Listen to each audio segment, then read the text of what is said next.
യോഹന്നാന്റെ വീട്ടിൽ ആരെത്തിച്ചേർന്നു? പറഞ്ഞേ. പരിശുദ്ധ അമ്മ എത്തിച്ചേർന്നു. പരിശുദ്ധ മറിയത്തിന്റെ സാന്നിധ്യം ഒരു ദേവാലയമാക്കും. Praise the Lord. നിങ്ങളോട് ആത്മാർത്ഥമായിട്ട് ചോദിക്കട്ടെ, നിങ്ങളുടെ കുടുംബം ഇന്ന് ഒരു സ്വർഗീയമായ അവസ്ഥയിലാണോ? ദേവാലയ അവസ്ഥയിലാണോ? ഇപ്പോഴത്തെ എല്ലാവരും പോകുന്നു ജർമ്മനിക്ക്, അവനും പോകുന്നു ജർമ്മനിക്ക്. ഞാൻ ചോദിച്ചു, ഈശോട് ചോദിച്ചോ? ഈശോടൊന്നും ചോദിച്ചില്ല അച്ഛാ. ഒരു തീരുമാനം എടുക്കുന്നതിന് മുമ്പ്, തീരുമാനമെടുത്ത് കുളമായി കഴിഞ്ഞിട്ടല്ല, തീരുമാനമെടുക്കുന്നതിന് മുമ്പ് നീ ദൈവത്തോട് ആലോചന ചോദിക്കണം. ജീവിത പങ്കാളിയെ മറ്റുള്ളവരുടെ മുമ്പിൽ വെച്ച് അപമാനിക്കപ്പെടാൻ വിട്ടുകൊടുത്തില്ല, നാണം കെടാൻ വിട്ടുകൊടുത്തില്ല. യജമാനൻ പറയുന്നത് കേൾക്കുകയും യജമാനൻ പറയുന്നത് അനുസരിക്കുകയും ചെയ്യുന്ന വ്യക്തിയാണ് ദാസൻ അഥവാ ദാസി. ഒരു പുതിയ ശക്തി ഓരോ വ്യക്തിയുടെ മേലും പ്രവഹിക്കട്ടെ. ഒരു വാക്കുമതി കർത്താവേ, ഒരു വാക്കുമതി കർത്താവേ എന്ന് വീട്ടിൽ സംഭവിക്കട്ടെ. പുറക്കകത്തു വരാൻ പോരാത്തവനാണേ, എന്റെ കൂടെ നിരിപ്പാനും ഞാൻ പോരാത്തവനാണേ. അടുത്തത് 12-ൽ 12-ാമത്തെ. 12-ൽ 12-ാമൻ. ഒരു കയ്യടി കൊടുത്തേര്. അടുത്തത് ഇവിടെ എത്ര പേരുണ്ട് വീട്ടില്? 11. ചേട്ടാ 12. 12-ാമത്തെ ആള്. 12-ൽ 12-ാമത്തെ ആളാണ്. അച്ഛാ, എന്നെങ്കിലും ഒരു ദിവസമെങ്കിലും എൻ്റെ അപ്പനൊന്ന് എന്നെ ചേർത്ത് പിടിച്ചിട്ട്, എൻ്റെ മോനെ, എടാ നിനക്ക് ഈ ഭൂമിയിൽ ആരാവണമെന്ന് എന്നോട് ചോദിച്ചിട്ടില്ല അച്ഛാ. എന്റെ സ്വഭാവത്തിൽ എന്തെങ്കിലും മുറിവുകൾ ഉള്ളിലുണ്ടോ? ഉണ്ടാവും. ചോദിക്കട്ടെ, ശാരീരികമായ രോഗമാണോ മാനസിക രോഗമാണോ വേദന കൂടുതൽ ഉണ്ടാക്കുന്നത്? കുടുംബനാഥൻ ഇവിടെ ഇല്ലെന്ന് എനിക്കറിയാം. മക്കളൊക്കെ ഇവിടെ ഉണ്ടോ? ഇവിടെ ഉണ്ടച്ചാ, വിളിക്കാം. മൊബൈൽ എടുക്കുന്നു, വിളിക്കുന്നു. എടി രേഷ്മേ, നീ എവിടെയാ? വേഗം വന്നേ. തൊട്ടപ്പുറത്തെ വാതിൽ തുറന്ന് രേഷ്മ പുറത്ത്. മുതൽ പാദം വരയും മുറിവുകൾ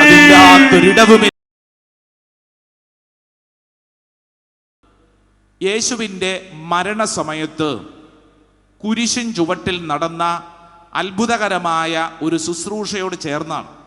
അതൊരു വലിയൊരു ശുശ്രൂഷയായിരുന്നു. ഈ രാത്രിയിൽ കാൽവരി കുരിശിൻ ചുവട്ടിലേക്ക് ഇതാ നിന്നെയും എന്നെയും ഈശോ സ്പെഷ്യലായി ക്ഷണിക്കുകയാണ്. കുരിശിൻ ചുവട്ടിലേക്ക് വരുന്ന എന്നോടും നിന്നോടും ഇതാ ഈശോ കുരിശിൽ കിടന്നുകൊണ്ട് വളരെ പ്രധാനപ്പെട്ട ഒരു ദൗത്യം ഏൽപ്പിക്കുകയാണ്. നമുക്ക് ആ വചനം ഒന്ന് വായിച്ചാലോ? അത് നമ്മുടെ മുമ്പിൽ യോഹന്നാന്റെ സുവിശേഷം 19-ാം അധ്യായം 26-ഉം 27-ഉം ഒന്ന് വായിച്ചാലോ? സെന്റ് ജോൺസ് ഗോസ്പൽ ചാപ്റ്റർ 19, അതിൻ്റെ 26 and 27, 26-ഉം 27-ഉം.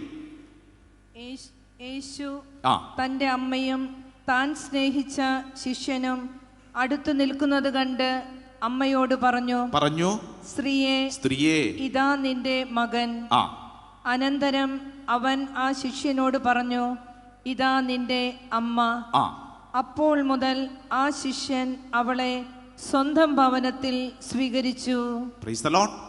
അപ്പോൾ മുതൽ ആ ശിഷ്യൻ, ഏത് ശിഷ്യൻ പറ? അപ്പോൾ മുതൽ ആ ശിഷ്യൻ മറിയത്തെ സ്വന്തം ഭവനത്തിൽ സ്വീകരിച്ചു, സ്വന്തം വീട്ടിൽ സ്വീകരിച്ചു. അപ്പോൾ മുതൽ. എപ്പോൾ മുതൽ? കുരിശിൽ ഈശോ പെടഞ്ഞു മരിക്കുന്ന ആ സമയം മുതൽ ആ ശിഷ്യൻ, ഏത് ശിഷ്യൻ? യോഹന്നാൻ ഇതാ തൻ്റെ വീട്ടിലേക്ക് മറിയത്തെ സ്വീകരിച്ചു. അന്ന് മുതൽ മറിയം താമസിച്ച വീട് ഏതാണ്? യോഹന്നാന്റെ വീട്. Price the Lord. ഹല്ലേലൂയ. ഈ രാത്രിയിൽ നമ്മൾ നമ്മുടെ വീട്ടിലേക്കാണ് മറിയത്തെ ക്ഷണിക്കുന്നത്. ഈ കൂടാരത്തിലിരുന്ന് വചനം കേട്ട് പ്രാർത്ഥിച്ചിട്ട് നമ്മൾ തിരിച്ചു പോകുമ്പോൾ നമ്മൾ ഒറ്റയ്ക്കല്ല നമ്മൾ പോകുന്നത്. ആരുടെ കൈ പിടിച്ചോണ്ടാ? മറിയത്തിന്റെ കൈ പിടിച്ചോണ്ടാണ് നിന്റെ ഭവനത്തിലേക്ക് നീ പോകുന്നത്. Price the Lord. ഹല്ലേലൂയ. അടുത്തിരിക്കുന്ന ആൾക്കൊന്ന് കൈ കൊടുത്തോണ്ട് പറഞ്ഞേ, ഇനി മുതൽ മറിയത്തിന്റെ കൈ പിടിച്ച് യാത്ര ചെയ്യണം. മറിയത്തിന്റെ കൈ പിടിച്ച് യാത്ര ചെയ്യണം. ഹല്ലേലൂയ. ആരാണ് മറിയത്തിന്റെ കൈയും പിടിച്ചുകൊണ്ട് ആ ദുഃഖവെള്ളിയുടെ ദിവസം യാത്ര തുടങ്ങിയത്? പറഞ്ഞേ. യോഹന്നാൻ. ആ യോഹന്നാൻ നിങ്ങളൊന്ന് ചിന്തിച്ചു നോക്കൂ. ആ യോഹന്നാന്റെ ജീവിതത്തിൽ അന്ന് മുതൽ യോഹന്നാന്റെ സ്വഭാവത്തിലും യോഹന്നാന്റെ കുടുംബത്തിലും അത്ഭുതകരമായ മാറ്റങ്ങളിലേക്ക് പ്രവേശിക്കുകയാണ്. കാരണം യോഹന്നാന്റെ സ്വഭാവത്തെ വിശുദ്ധ ഗ്രന്ഥത്തിൽ കൃത്യമായി നമ്മളൊന്ന് അനലൈസ് ചെയ്ത് കഴിഞ്ഞാൽ ഒരു കാര്യം മനസ്സിലാകും. കാരണം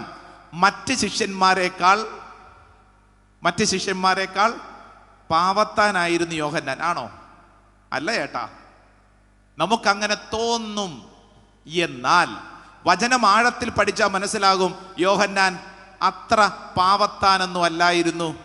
ഉള്ള 12 എണ്ണത്തിൽ ഏറ്റവും വലിയ കുറുക്കനായിരുന്നു, ഏറ്റവും വലിയ പ്രശ്നക്കാരനായിരുന്നു. ആര്? യോഹന്നാൻ. അതേന്ന് 1-2 വചനം വായിച്ച പെട്ടെന്ന് മനസ്സിലാകാം. മർക്കോസിന്റെ സുവിശേഷം ഒന്ന് തുറന്നേ. സെന്റ് മാർക്സ് ഗോസ്പൽ, മർക്കോസിന്റെ സുവിശേഷം 9-ാം അധ്യായം അതിൻ്റെ 38 മുതലുള്ള വചനം ഒന്ന് വായിച്ചാലോ? മർക്കോസിന്റെ സുവിശേഷം 9-ാം അധ്യായം അതിൻ്റെ 38 മുതലുള്ള തിരുവചനം. അവിടെ നമ്മൾ യോഹന്നാന്റെ ഒരു സ്വഭാവ രീതിയെ നമ്മളൊന്ന് മനസ്സിലാക്കുകയാണ്. യോഹന്നാന്റെ സുവിശേഷം, സെന്റ് മാർക്സ് ഗോസ്പൽ, മർക്കോസിന്റെ സുവിശേഷം 9-ാം അധ്യായം അതിൻ്റെ 38 മുതലുള്ള വചനം. യോഹന്നാൻ അവനോട് പറഞ്ഞു, ഗുരു, നിന്റെ നാമത്തിൽ പിശാചുകളെ പുറത്താക്കുന്ന ഒരാളെ ഞങ്ങൾ കണ്ടു. ഞങ്ങൾ അവനെ തടഞ്ഞു. കാരണം അവൻ നമ്മളെ അനുഗമിച്ചില്ല. തൊട്ടടുത്ത വചനം യേശു പറഞ്ഞു, അവനെ തടയണ്ട.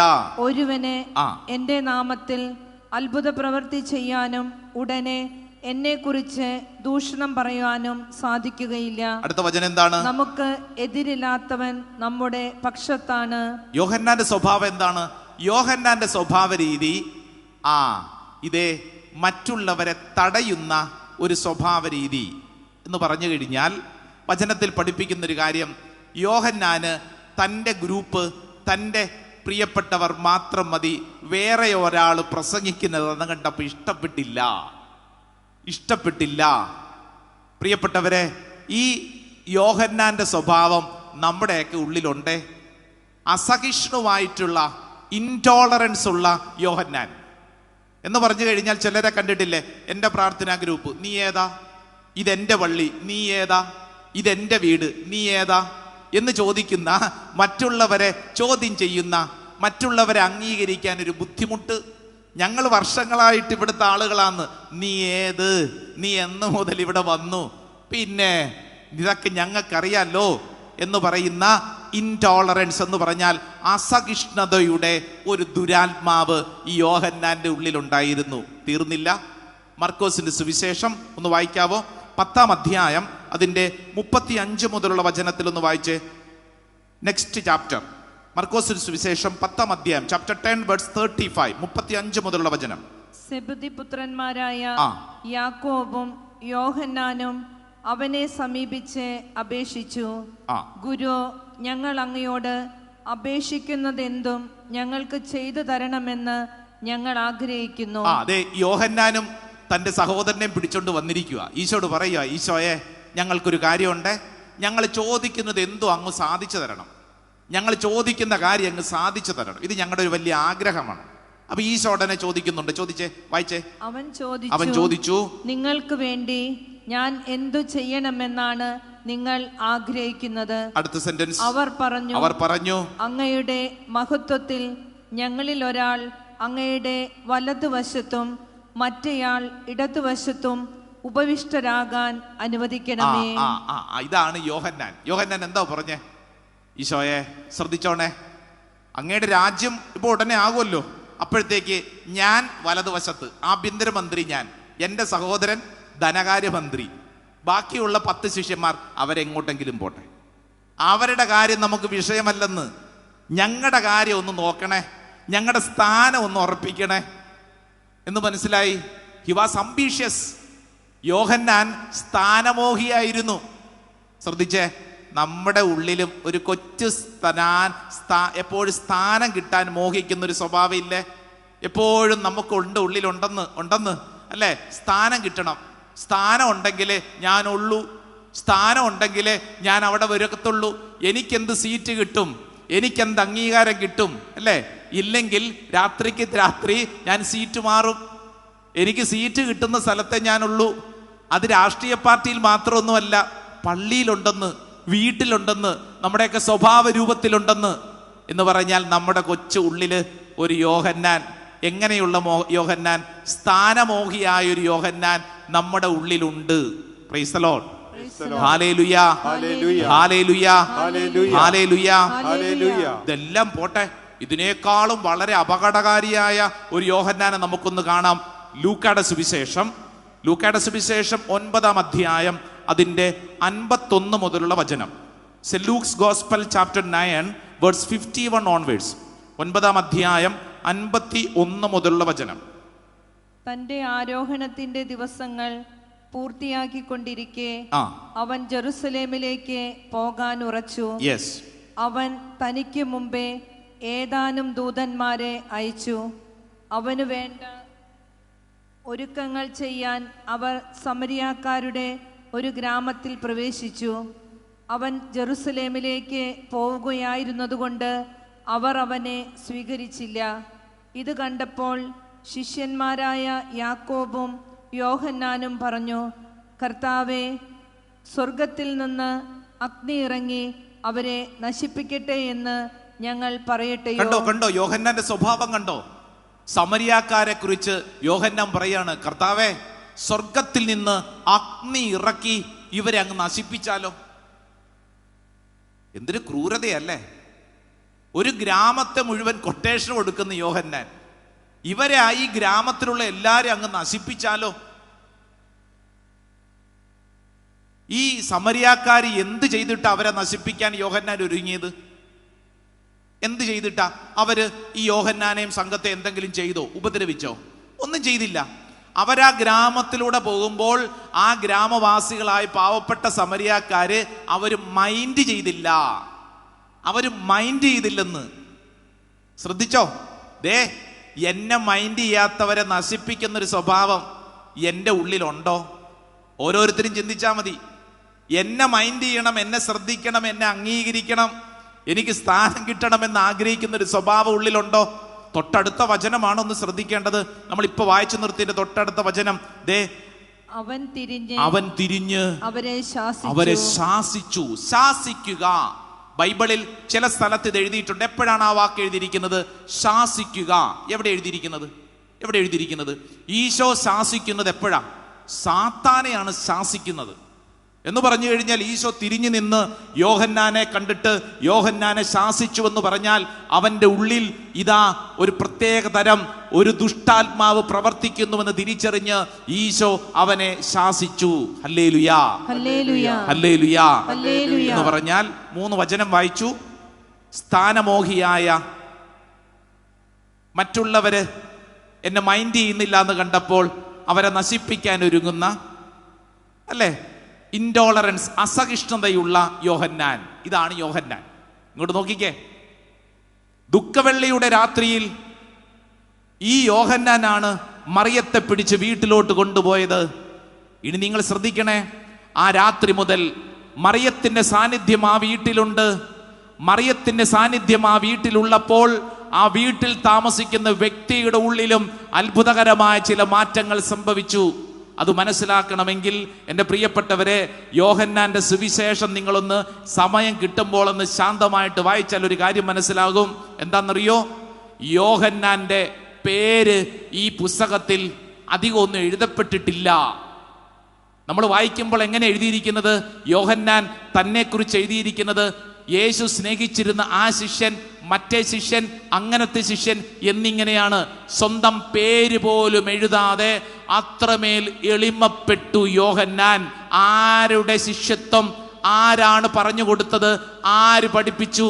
മറിയം പഠിപ്പിച്ചു. മറിയത്തിന്റെ ട്രെയിനിങ് കിട്ടിയ യോഹന്നാൻ ആ രാത്രി മുതൽ സ്വഭാവം മാറി. നിങ്ങൾക്ക് മനസ്സിലാകാൻ ഒരു സുന്ദരമായ വചനം ഒന്ന് വായിക്കാം. അത് യോഹന്നാന്റെ തന്നെ സുവിശേഷത്തിൽ എഴുതപ്പെട്ടിട്ടുണ്ടല്ലോ. യോഹന്നാന്റെ തന്നെ സുവിശേഷത്തിൽ 20-ാം അധ്യായം 5-ാം തിരുവചനം. യോഹന്നാന്റെ സുവിശേഷം, Saint John's gospel chapter 20 verse 5. 20-ാം അധ്യായം 5-ാം തിരുവചനം.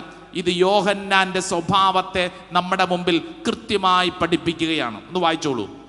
കുനിഞ്ഞു നോക്കിയപ്പോൾ കച്ച കിടക്കുന്നത് അവൻ കണ്ടു, എങ്കിലും അവൻ അകത്ത് പ്രവേശിച്ചില്ല. അവന്റെ പിന്നാലെ വന്ന ശിമയോൻ പത്രോസ് കല്ലറയിൽ പ്രവേശിച്ചു. കച്ച അവിടെ കിടക്കുന്നതും തലയിൽ കെട്ടിയിരുന്ന തുവാല കച്ചയോടുകൂടെയല്ലാതെ തനിച്ച് ഒരിടത്ത് ചുരുട്ടി വെച്ചിരിക്കുന്നതും അവൻ കണ്ടു. ശ്രദ്ധിച്ചേ, ഇത് ശൂന്യമായ കല്ലറ എന്ന തലക്കെട്ടിൽ എഴുതി വെച്ചിരിക്കുന്ന യോഹന്നാന്റെ സുവിശേഷത്തിന്റെ 20-ാം അധ്യായമാണ്. എന്ന് പറഞ്ഞാൽ യേശു കല്ലറയിലല്ല ഉയർപ്പിക്കപ്പെട്ടു എന്നറിഞ്ഞപ്പോൾ പത്രോസും യോഹന്നാനും കൂടെ ഓടിപ്പോകുന്നു. ചെറുപ്പക്കാരനാരാണ്? പത്രോസാണ് യോഹന്നാനാണ്? യോഹന്നാൻ ചെറുപ്പക്കാരനായതുകൊണ്ട് തന്നെ അയാൾ ഓടി ആദ്യം ചെന്നു. അയാളുടെ സ്വഭാവം എന്താ? നമ്മളിപ്പോ പഠിച്ച സ്വഭാവം എന്താ? സ്ഥാനം കിട്ടണം, അസഹിഷ്ണുവാണ്, മറ്റുള്ളവർ മൈൻഡ് ചെയ്തില്ലെങ്കിൽ കയറി അറ്റാക്ക് ചെയ്യും. ഇങ്ങനെയുള്ള യോഹന്നാന്റെ സ്വഭാവ രീതി അനുസരിച്ച് അയാൾ ആദ്യം കല്ലറയ്ക്കകത്ത് കയറേണ്ടതല്ലേ? എന്നാൽ വചനം എന്താ പറയണെന്നറിയാവോ? 3-ാം വചനം പറയുന്നു, പത്രോസ് ഉടനെ മറ്റേ ശിഷ്യനോടുകൂടെ കല്ലറയുടെ അടുത്തേക്ക് പോയി. അവർ ഇരുവരും ഒരുമിച്ചോടി. എന്നാൽ മറ്റേ ശിഷ്യൻ പത്രോസിനേക്കാൾ കൂടുതൽ വേഗമോടി ആദ്യം കല്ലറയുടെ അടുത്തെത്തി. എന്നിട്ട് അടുത്ത വചനം, കുനിഞ്ഞു നോക്കിയപ്പോൾ കച്ച കിടക്കുന്നത് അവൻ കണ്ടു, എങ്കിലും അവൻ അകത്ത് പ്രവേശിച്ചില്ല. ശ്രദ്ധിച്ചോളൂ, അകത്ത് പ്രവേശിക്കാതെ പത്രോസിന് വേണ്ടി കാത്തു നിൽക്കുന്ന യോഹന്നാൻ. ഇന്നുവരെ യോഹന്നാന്റെ സ്വഭാവത്തിൽ ഇല്ലാത്ത കാര്യം ആ രാത്രി മുഴുവൻ സംഭവിച്ചു. ഏത് രാത്രി മുതൽ? ദുഃഖവെള്ളിയുടെ രാത്രി മുതൽ ദുഃഖവെള്ളി, ദുഃഖശനി, ഈസ്റ്ററിലോട്ട് എത്തിയപ്പോൾ യോഹന്നാന്റെ സ്വഭാവത്തിൽ അടിമുടി മാറ്റം. കാരണം യോഹന്നാന്റെ വീട്ടിൽ ആരെത്തിച്ചേർന്നു? പറഞ്ഞേ, പരിശുദ്ധ അമ്മ എത്തിച്ചേർന്നു. ഈ രാത്രിയിൽ എൻ്റെ പ്രിയപ്പെട്ട സഹോദര സഹോദരി, നമ്മൾ പ്രാർത്ഥിക്കുന്നത് പരിശുദ്ധ മറിയം നിന്റെ വീട്ടിലേക്ക് എത്തിച്ചേരുമ്പോൾ നിന്റെ വീട്ടിലെ അവസ്ഥയ്ക്ക് മാറ്റമുണ്ടാകും, വ്യക്തികളുടെ സ്വഭാവ രീതികൾക്ക് വ്യത്യാസമുണ്ടാകും. നമ്മുടെ വീട് ഒരു ദേവാലയമായിട്ട് മാറും.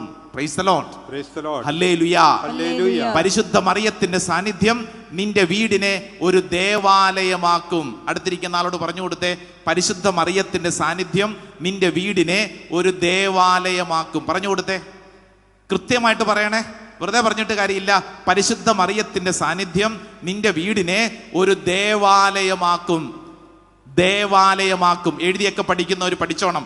എൻ്റെ വീട് പരിശുദ്ധ മറിയത്തിന്റെ സാന്നിധ്യം ഒരു ദേവാലയമാക്കും. Praise the Lord, hallelujah, hallelujah, hallelujah. ദേവാലയം എന്ന വാക്കിന്റെ അർത്ഥം ദൈവം വസിക്കുന്നിടം. ദൈവം വസിക്കുന്നിടമായിട്ട് മാറും. ഏത്? എൻ്റെ വീട്. ഇവിടെ കേൾക്കുന്ന ഓരോരുത്തരും ശ്രദ്ധിച്ചോളൂ, നിന്റെ വീട് ദൈവം വസിക്കുന്നിടം ഒരു സ്വർഗീയമായിട്ടുള്ള അനുഭവത്തിലേക്ക് മാറും. Price the Lord, praise the Lord, hallelujah, hallelujah, hallelujah, hallelujah. കല്യാണം കഴിച്ചിട്ടുള്ളവർ കൈ പൊക്കാമോ? കൊള്ളാം, ഒട്ടുമുക്കാലും പേര് കൈ പൊക്കിയിട്ടുണ്ട്. ഇന്ന് നമ്മൾ കുട്ടികൾക്കൊക്കെ വേണ്ടി പ്രത്യേകം പ്രാർത്ഥനയുണ്ട്. അതുകൊണ്ട് കുറച്ചധികം കുട്ടികളും വന്നിട്ടുണ്ട്. ദൈവം അനുഗ്രഹിക്കട്ടെ. കല്യാണം കഴിച്ചവരെ ഇങ്ങോട്ടൊന്ന് ശ്രദ്ധിച്ചേ. കുടുംബജീവിതം സ്വർഗീയമാണെന്നാണ് നമ്മളെപ്പോഴും പഠിക്കുന്നത്, മറ്റുള്ളവരെ പഠിപ്പിക്കുന്നത്. അങ്ങനെയല്ലേ? നിങ്ങളോട് ആത്മാർത്ഥമായിട്ട് ചോദിക്കട്ടെ, നിങ്ങളുടെ കുടുംബം ഇന്ന് ഒരു സ്വർഗീയമായ അവസ്ഥയിലാണോ? ദേവാലയ അവസ്ഥയിലാണോ? ചിലരിന്ന് വല്ലാണ്ട് നെടുവീർപ്പിടുന്നു, ചിലരിങ്ങനെ മിഴിച്ചു നോക്കുന്നു. അച്ഛാ, അതിങ്ങനെ പല അവസ്ഥയിലാച്ചാ. പക്ഷെ ഞങ്ങളുടെയൊക്കെ ആഗ്രഹം അച്ഛാ, ഞങ്ങളുടെ കുടുംബം സ്വർഗീയമാകണമെന്നാണ്. Praise the Lord, hallelujah, hallelujah, hallelujah. ഈ രാത്രി നമ്മൾ പഠിക്കുന്ന കാര്യം, നിന്റെ വീട് സ്വർഗീയമായ ഒരു അനുഭവത്തിലേക്ക് എത്താൻ ഏറ്റവും നല്ല മാർഗം എന്താണെന്നറിയാവോ? പരിശുദ്ധ അമ്മേനെ കൂട്ടിന് പിടിച്ചാൽ ആ തിരുക്കുടുംബം മുഴുവൻ ഇങ്ങ് പോരും. നമ്മുടെ വീട്ടില് തിരുക്കുടുംബത്തിന്റെ സാന്നിധ്യം. ആ തിരുക്കുടുംബത്തിന്റെ പ്രത്യേകത തന്നെ 3 പേരുണ്ട് ആ തിരുക്കുടുംബത്തിൽ. ആരൊക്കെയാ തിരുക്കുടുംബത്തിൽ? 3 പേര്. ഔസേ പിതാവ്, പരിശുദ്ധ മറിയം, ഉണ്ണീശോ. എന്താ ഇവരുടെ പ്രത്യേകത? ഇവരുടെ ഏറ്റവും വലിയ പ്രത്യേകത എന്താണെന്നറിയാവോ? ഇവരുടെ 3 പേരുടെയും ജീവിതത്തിൽ സ്വർഗം എന്തു പറഞ്ഞോ അതേപടി അനുസരിച്ചവരാണ് ഈ 3 പേരും. സ്വർഗം വിളമ്പിയത് ഭക്ഷിച്ചവരാണ് ഈ 3 പേരും. ഇവരുടെ എല്ലാ തീരുമാനങ്ങളും സ്വർഗം പറഞ്ഞതേ എടുത്തിട്ടുള്ളൂ. ദൈവം എന്തു പറഞ്ഞു അതേപടി അനുസരിച്ചു. അങ്ങനെയാണെങ്കിൽ നമ്മുടെ വീട്ടിൽ സ്വർഗമാവണമെങ്കിൽ നമ്മൾ എന്ത് ചെയ്യണം? നമ്മുടെ തീരുമാനങ്ങളെല്ലാം ദൈവം പറഞ്ഞതായിരിക്കണം. ഹല്ലേലൂയാ, ഹല്ലേലൂയ, ഹല്ലേലൂയാ, ഹല്ലേലൂയ. ശ്രദ്ധിച്ചോളൂ, പലപ്പോഴും നമ്മുടെ തീരുമാനങ്ങൾ എന്താണെന്നറിയാവോ? നമ്മുടെ തോന്നലുകളിൽ നിന്നാണ് നമുക്ക് പല തീരുമാനങ്ങളും. എനിക്കെങ്ങനെ തോന്നി, എനിക്കിങ്ങനെ തോന്നി, അല്ലേ? കഴിഞ്ഞ ദിവസം ഒരു അമ്മ പ്രാർത്ഥിക്കാമെന്ന് പറഞ്ഞു, അച്ഛാ എൻ്റെ മകൻ ജർമ്മനിക്ക് പോകാൻ ആഗ്രഹിക്കുന്നു. ഞാൻ ചോദിച്ചു, അവൻ അവിടെ പോകേണ്ട ആവശ്യമുണ്ടോ? അല്ലച്ചാ, അവൻ്റെ ഒരു തോന്നൽ അങ്ങനെയാണ്. കാരണം ഇപ്പോഴത്തെ എല്ലാവരും പോകുന്നു ജർമ്മനിക്ക്, അവനും പോകുന്നു ജർമ്മനിക്ക്. ഞാൻ ചോദിച്ചു, ഈശോട് ചോദിച്ചോ? ഈശോടൊന്നും ചോദിച്ചില്ല അച്ഛാ. ഇഷ്ടം പോലെ ആളുകൾ പോകുന്നില്ലേ, ഞങ്ങളും പോകുന്നു ജർമ്മനിക്ക്. ദേ ഇങ്ങോട്ട് നോക്കിക്കേ, ഒരു തീരുമാനം എടുക്കുന്നതിന് മുമ്പ് നീ ചോദിക്കേണ്ടത് ആരോടാ? സാന്റാ മോണിക്കയിലോ? അല്ലെന്ന്. നീ എവിടെയാ ചോദിക്കേണ്ടത്? നീ ചോദിക്കേണ്ടത് ഈശോട് ചോദിക്കണം. ഒരു തീരുമാനം എടുക്കുന്നതിന് മുമ്പ്, അത് ജർമ്മനിക്ക് പോകണോ കാനഡയ്ക്ക് പോകണോ എന്ന് മാത്രമൊന്നുമല്ല, ജീവിതത്തിന്റെ ഏതൊരു തീരുമാനം എടുക്കുന്നതിന് മുമ്പും ഈശോട് ചോദിക്കണം. ഹല്ലേലൂയാ, ഹല്ലേലൂയ. അടുത്തിരിക്കുന്ന ആളോട് പറഞ്ഞു, ഒരു തീരുമാനം എടുക്കുന്നതിന് മുമ്പ് ദൈവത്തോട് ചോദിക്കണം. ഒരു തീരുമാനം എടുക്കുന്നതിന് മുമ്പ് ദൈവത്തോട് ചോദിക്കണം. അല്ലെങ്കിൽ എന്തു പറ്റും? നമ്മൾ ഒത്തിരി തീരുമാനങ്ങൾ എടുക്കും, പൊളിഞ്ഞ് പാളീസായിട്ട് നമ്മൾ പിന്നെ ആരുടെ എടുക്കലെടുക്കെത്തും? ദൈവസന്നിധിയിലെത്തും. ഗൾഫിൽ കിടന്ന് അധ്വാനിച്ചൊരു ചേട്ടൻ തൃശ്ശൂർ പ്രദേശത്തുണ്ട്. ആ ചേട്ടൻ ഗൾഫിൽ കിടന്ന് അധ്വാനിച്ചിട്ട് കുറെ പണം ഉണ്ടാക്കി ഈ നാട്ടിൽ വന്നിട്ട് ഒരു ബിസിനസ് തുടങ്ങി, പൊളിഞ്ഞ് പാളീസായി. ധ്യാനകേന്ദ്രത്തിൽ വന്നിരുന്ന് മുട്ടിപ്പായിട്ട് പ്രാർത്ഥന, കർത്താവേ എൻ്റെ ബിസിനസ് പൊളിഞ്ഞ് പാളീസായി, ഇനി ഞാൻ എന്ത് ചെയ്യണം? കാര്യങ്ങളെ കേട്ടപ്പോൾ ഞാൻ ചോദിച്ചു, ചേട്ടാ ബിസിനസ് തുടങ്ങുന്നതിന് മുമ്പ് ഈശോട് ചോദിച്ചോ? ഇല്ല. അതെന്താ അങ്ങനെ? അല്ല, കയ്യിൽ ഇച്ചിരി പൈസയൊക്കെ ഉണ്ടായിരുന്നു, അപ്പൊ അതുകൊണ്ട് ഞാൻ ചിന്തിച്ചു ഇതൊക്കെയാണ് നല്ലതെന്ന്. ഒരു തീരുമാനം എടുക്കുന്നതിന് മുമ്പ്, തീരുമാനമെടുത്ത് കുളമായി കഴിഞ്ഞിട്ടല്ല, തീരുമാനമെടുക്കുന്നതിന് മുമ്പ് നീ ദൈവത്തോട് ആലോചന ചോദിക്കണം. Price the Lord, praise the Lord, hallelujah, hallelujah. ഇവിടെ ഇരിക്കുന്ന ഓരോരുത്തരും കൃത്യമായിട്ട് ശ്രദ്ധിക്കണേ. നിന്റെ ജീവിതത്തിൽ ഒരു തീരുമാനം എടുക്കുന്നതിന് മുമ്പ്, ഔസേ പിതാവിനെ കുറിച്ച് വചനം വായിച്ച് മുന്നോട്ട് പോകുമ്പോൾ ഒരു സുന്ദരമായ വചനം എഴുതി വെച്ചിട്ടുണ്ടെന്ന് വായിച്ചേ. മത്തായിയുടെ സുവിശേഷം 1-ാം അധ്യായം അതിന്റെ 19-ാം തിരുവചനം. Saint Matthew's gospel chapter 1 verse 19. 1-ാം അധ്യായം 19-ാം തിരുവചനം, മത്തായിയുടെ സുവിശേഷം. ഔസേ പിതാവിന്റെ ഒരു സ്വഭാവ രീതിയെ കുറിച്ചാണ് എഴുതിയിരിക്കുന്നത്. വായിക്കാം. അവളുടെ ഭർത്താവായ ജോസഫ് നീതിമാനാകയാലും അവളെ അപമാനിതയാക്കാൻ ഇഷ്ടപ്പെടായകയാലും അവളെ രഹസ്യമായി ഉപേക്ഷിക്കാൻ തീരുമാനിച്ചു. ശ്രദ്ധിച്ചോ, ഔസേ പിതാവിന്റെ ഒരു സ്വഭാവ രീതി ശ്രദ്ധിച്ചോ. അവളെ അപമാനിതയാക്കാൻ ഇഷ്ടപ്പെട്ടില്ലെന്ന്, അവളെ നാട്ടുകാരുടെ മുമ്പിൽ നാണം കെടുത്താൻ ഇഷ്ടപ്പെട്ടില്ലെന്ന്, മറ്റുള്ളവരുടെ മുമ്പിൽ കല്ലെറിഞ്ഞു കൊടുക്കാൻ ഇഷ്ടപ്പെട്ടില്ലെന്ന്. ആര്? ഒരു ഭർത്താവ് എടുത്ത നിലപാട്. ഈ ശുശ്രൂഷയിൽ പങ്കെടുക്കുന്ന ഭാര്യമാരെ, ഭർത്താക്കന്മാരെ ശ്രദ്ധിക്കണം. നിന്റെ ജീവിത പങ്കാളിയെ അപമാനിതയാക്കാൻ നീ ഇഷ്ടപ്പെടരുത്. നാട്ടുകാരുടെ മുമ്പിൽ കല്ലെറിഞ്ഞു കൊടുക്കാൻ, അപമാനിക്കപ്പെടാൻ, നാണം കെടാൻ ഇട്ട് കൊടുക്കരുത്. ഇപ്പോഴത്തെ ഒരു ട്രെൻഡ് എന്തുവാ? എന്തെങ്കിലും പ്രശ്നം ഉണ്ടായ അപ്പൊ കയറി യൂട്യൂബിൽ ലൈവ് വരിക, ഫേസ്ബുക്കിൽ ലൈവ് വരിക, എന്നിട്ട് ഇന്ന് വിളിച്ചു പറഞ്ഞുകൊണ്ടിരിക്കുക, ദേ എന്നോട് ഇവൾ ഇങ്ങനെ ചെയ്യുന്നു. നീ നാട്ടുകാരോട് ലൈവിൽ വന്ന് വിളിച്ചു പറഞ്ഞിട്ട് എന്ത് കാര്യം? എന്ത് കാര്യം? മലർന്നു കടന്ന് തുപ്പരുത്. നിന്റെ വീട്ടിൽ നീ ശ്രദ്ധിക്കേണ്ട കാര്യം, നമ്മുടെ വീട്ടിൽ പല പ്രശ്നങ്ങളുണ്ടാവും, പല സ്വഭാവ രീതികളുണ്ട്. ഇതെല്ലാം കൂടെ നാട്ടുകാരുടെ ലോകത്തോട് വിളിച്ചു പറഞ്ഞിട്ട് എന്ത് കാര്യം? എൻ്റെ പ്രിയപ്പെട്ടവരെ, ഔസേ പിതാവിന്റെ ഒരു ക്വാളിറ്റിയെ കുറിച്ച് വചനം പഠിപ്പിക്കുന്നത് കുടുംബനാഥന്മാര് ശ്രദ്ധിക്കേണ്ട കാര്യം, കുടുംബനാഥമാര് ശ്രദ്ധിക്കേണ്ട കാര്യം പരസ്പരമുണ്ട്. ജീവിത പങ്കാളിയെ മറ്റുള്ളവരുടെ മുമ്പിൽ വെച്ച് അപമാനിക്കപ്പെടാൻ വിട്ടുകൊടുത്തില്ല, നാണം കെടാൻ വിട്ടുകൊടുത്തില്ല. വേണമെങ്കിൽ ആ കാലഘട്ടത്തിലെ നിയമമനുസരിച്ച്, യഹൂദ നിയമമനുസരിച്ച് കല്ലെറിഞ്ഞ് കൊല്ലാൻ ഇട്ട് കൊടുക്കാം. പക്ഷെ ഔസേ പിതാവ് വിട്ടുകൊടുത്തില്ല. ഹല്ലേലൂയാ, ഹല്ലേലൂയ, ഹല്ലേലൂയാ, ഹല്ലേലൂയ.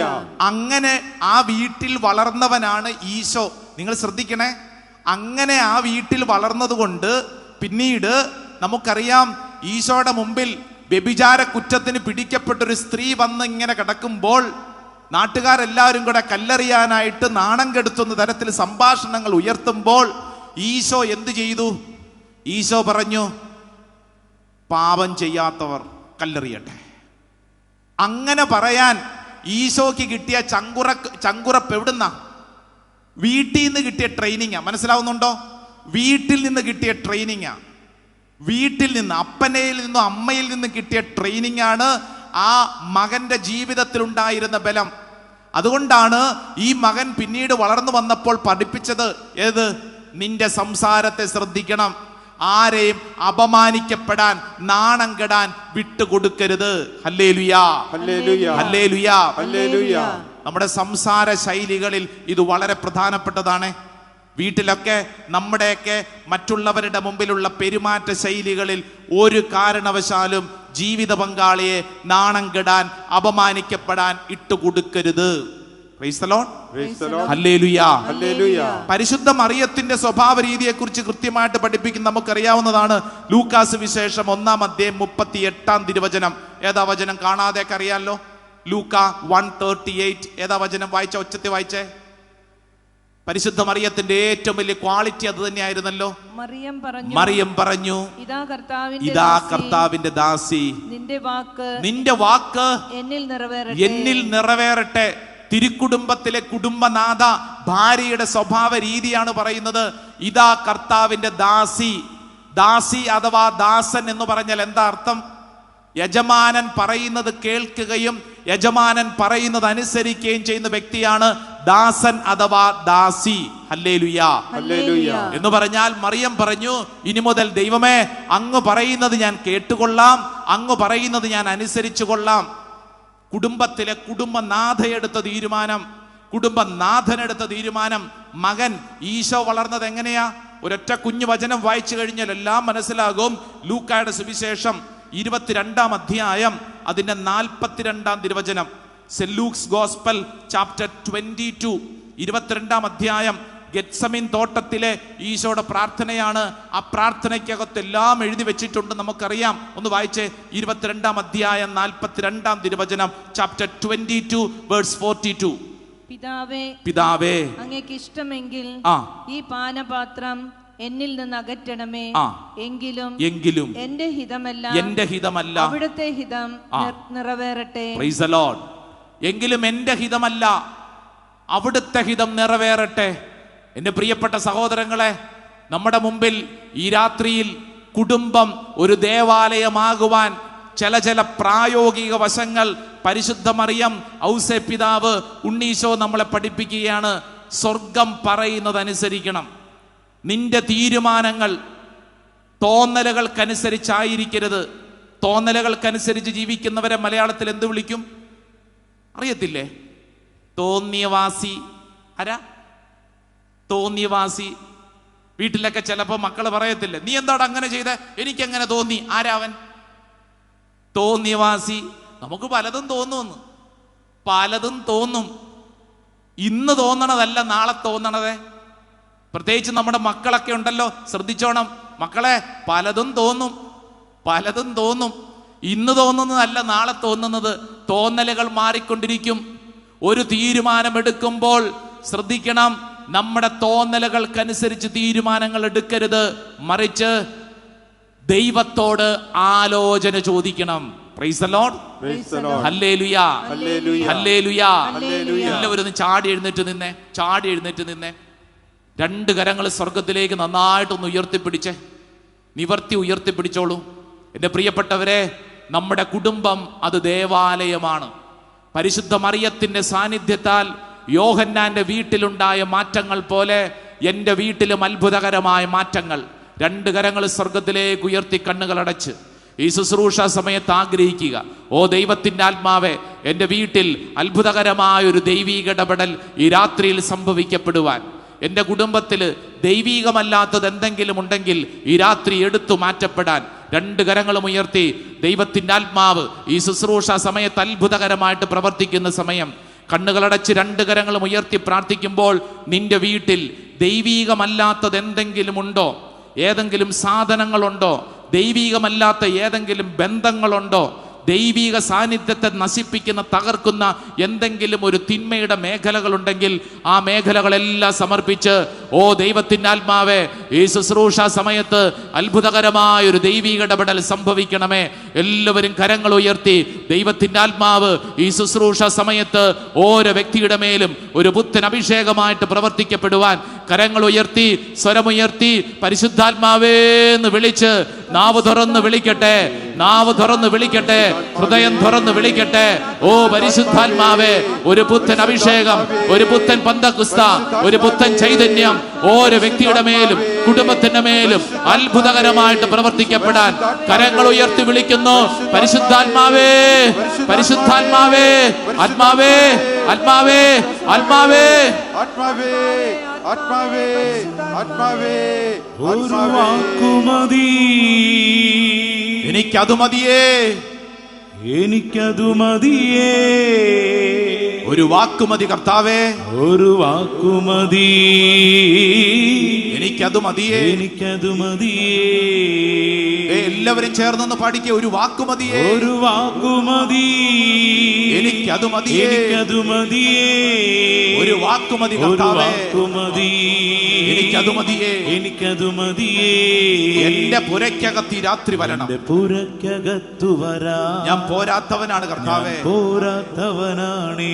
ഓ ദൈവമേ, എന്റെ കൂടെ നിരിപ്പാനും ഞാൻ പോരാത്തവനാണേ.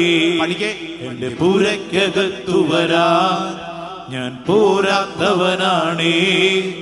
എന്റെ കൂടെ നിരിപ്പാനും ഞാൻ പോരാത്തവനാണേ. ഒരു വാക്കുമതി കർത്താവേ, ഒരു വാക്കുമതി, എനിക്കതു മതിയേ, എനിക്കതു മതിയേ, ഒരു വാക്കുമതി കർത്താവേ, വാക്കുമതി, ആമേൻ. എനിക്കതു മതിയേ. രണ്ട് കരങ്ങൾ സ്വർഗത്തിലേക്ക് നന്നായിട്ട് ഉയർത്തിപ്പിടിച്ച് വിശുദ്ധ ഗ്രന്ഥത്തിൽ ഇതാ നമ്മുടെ മുമ്പിൽ നിന്നുകൊണ്ട് ഒരു വ്യക്തി പ്രാർത്ഥിക്കുന്ന പ്രാർത്ഥനയാണ്. കർത്താവേ, അങ്ങന്റെ വീട്ടിലേക്ക് ഒരു വാക്ക് പറഞ്ഞാൽ മതി, എന്റെ വീട്ടിൽ അത്ഭുതങ്ങളും അടയാളങ്ങളും സംഭവിക്കും. എന്റെ വീട്ടിൽ ഒരു പുതിയ അഭിഷേകം വെളിപ്പെടും. എന്റെ വീട്ടിൽ രോഗശാന്തികൾ ഉണ്ടാവും. എന്റെ ജീവിതത്തിൽ ഒരു പുതിയ അഭിഷേകത്തിലേക്ക് മാറ്റപ്പെടും. കരങ്ങൾ ഉയർത്തി യേശുവേ വിളിക്കട്ടെ, വിളിക്കട്ടെ, വിളിക്കട്ടെ, വിളിക്കട്ടെ. ഒരു പുതിയ അഭിഷേകത്തിന്റെ ആത്മാവ് ഓരോ വ്യക്തിയുടെ മേലും പ്രവഹിക്കട്ടെ. ഒരു പുതിയ ശക്തി ഓരോ വ്യക്തിയുടെ മേലും പ്രവഹിക്കട്ടെ. ഒരു വാക്ക് മതി കർത്താവേ, ഒരു വാക്ക് മതി കർത്താവേ, എന്റെ വീട്ടിൽ സംഭവിക്കട്ടെ. കൈയടിച്ചേ, താളത്തിൽ, സന്തോഷത്തോടെ. എന്റെ കർത്താവേ, എന്റെ വീട്ടിലേക്ക് പ്രവേശിക്കണം. ഈ രാത്രി ഞങ്ങളുടെ പ്രാർത്ഥനയാണ്. ദൈവത്തിന്റെ ആത്മാവ് ഒരു പുതിയ അഭിഷേകമായിട്ട് പ്രവർത്തിക്കണം. കണ്ണു തുറന്ന് കൈയടിച്ചേ, അങ്ങോട്ടും ഇങ്ങോട്ടൊക്കെ ഒന്ന് ചലിച്ച് കൈയടിച്ചേ. ആമേൻ. ആ പോരന്നേ, അങ്ങോട്ടും ഇങ്ങോട്ടൊക്കെ ഒന്ന് ചരിഞ്ഞ് ശരീരത്തിലേക്ക് ഒരു അഭിഷേകം.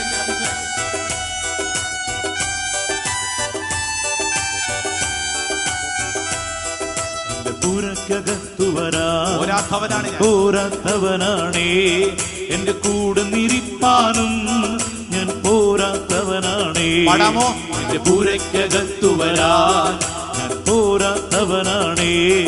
എന്റെ കൂടെ നിരിപ്പാനും ഞാൻ പോരാത്തവനാണേ. കൈകൾ ഉയർത്തി കൈയടിച്ചു. ഒരു വാക്കുമതി, കൈയടിച്ചേ, കൈയടിച്ചേ. എനിക്കതു മതിയേ, ആമേൻ. ഒരു വാക്കുമതി, എനിക്കതു മതിയേ. പഠിക്കേ, ഒരു വാക്കുമതി, എനിക്കതു മതിയേ. ഒരു വാക്കുമതി, എനിക്കതു മതിയേ. എന്റെ പുരക്കകത്തു വരാ, പോരാത്തവനാണേ. എന്റെ കൂടെ നിരിപ്പാനും ഞാൻ പോരാത്തവനാണേ. എന്റെ പുരക്കകത്തു വരാ, ഞാൻ പോരാത്തവനാണേ. എന്റെ കൂടെ നിരിപ്പാനും ഞാൻ പോരാത്തവനാണേ. സന്തോഷത്തോടെ കൈയടിച്ചേ. അടുത്തുള്ളവരെ ഒന്ന് നോക്കി കൈയടിച്ചേ. അടുത്തുള്ളവരെയൊക്കെ നോക്കി ഒന്ന് പുഞ്ചിരിച്ച് കൈയടിച്ചേ. ആ പോരാ, നല്ലൊരു ചിരി മുഖത്ത് പ്രത്യക്ഷപ്പെടട്ടെ. ഓ കർത്താവേ, ചുറ്റുവട്ടത്തുള്ളവരിലേക്ക് അഭിഷേകം. ഒന്ന് വട്ടം കറങ്ങി കൈയടിച്ചാലോ, ഒന്ന് വട്ടം കറങ്ങി കൈയടിച്ചേ. ആ ചുറ്റുവട്ടത്തുള്ളവരെയൊക്കെ നോക്കി വട്ടം കറങ്ങിക്ക് എല്ലാവരും. ആ കറക്കം പോലെ ഒന്നും കൂടെ കറങ്ങിക്കേ, ഒന്നും കൂടെ കറങ്ങിക്കേ. ആ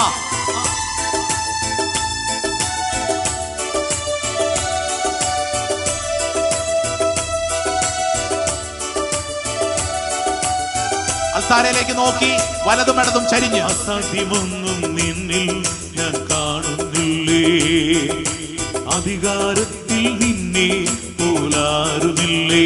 പാടിക്കേ. അസാധ്യമൊന്നും നിന്നിൽ ഞാൻ കാണുന്നില്ലേ, ആമേൻ ആമേൻ. അധികാരത്തിൽ നിന്നെ പോലാരുമില്ലേ.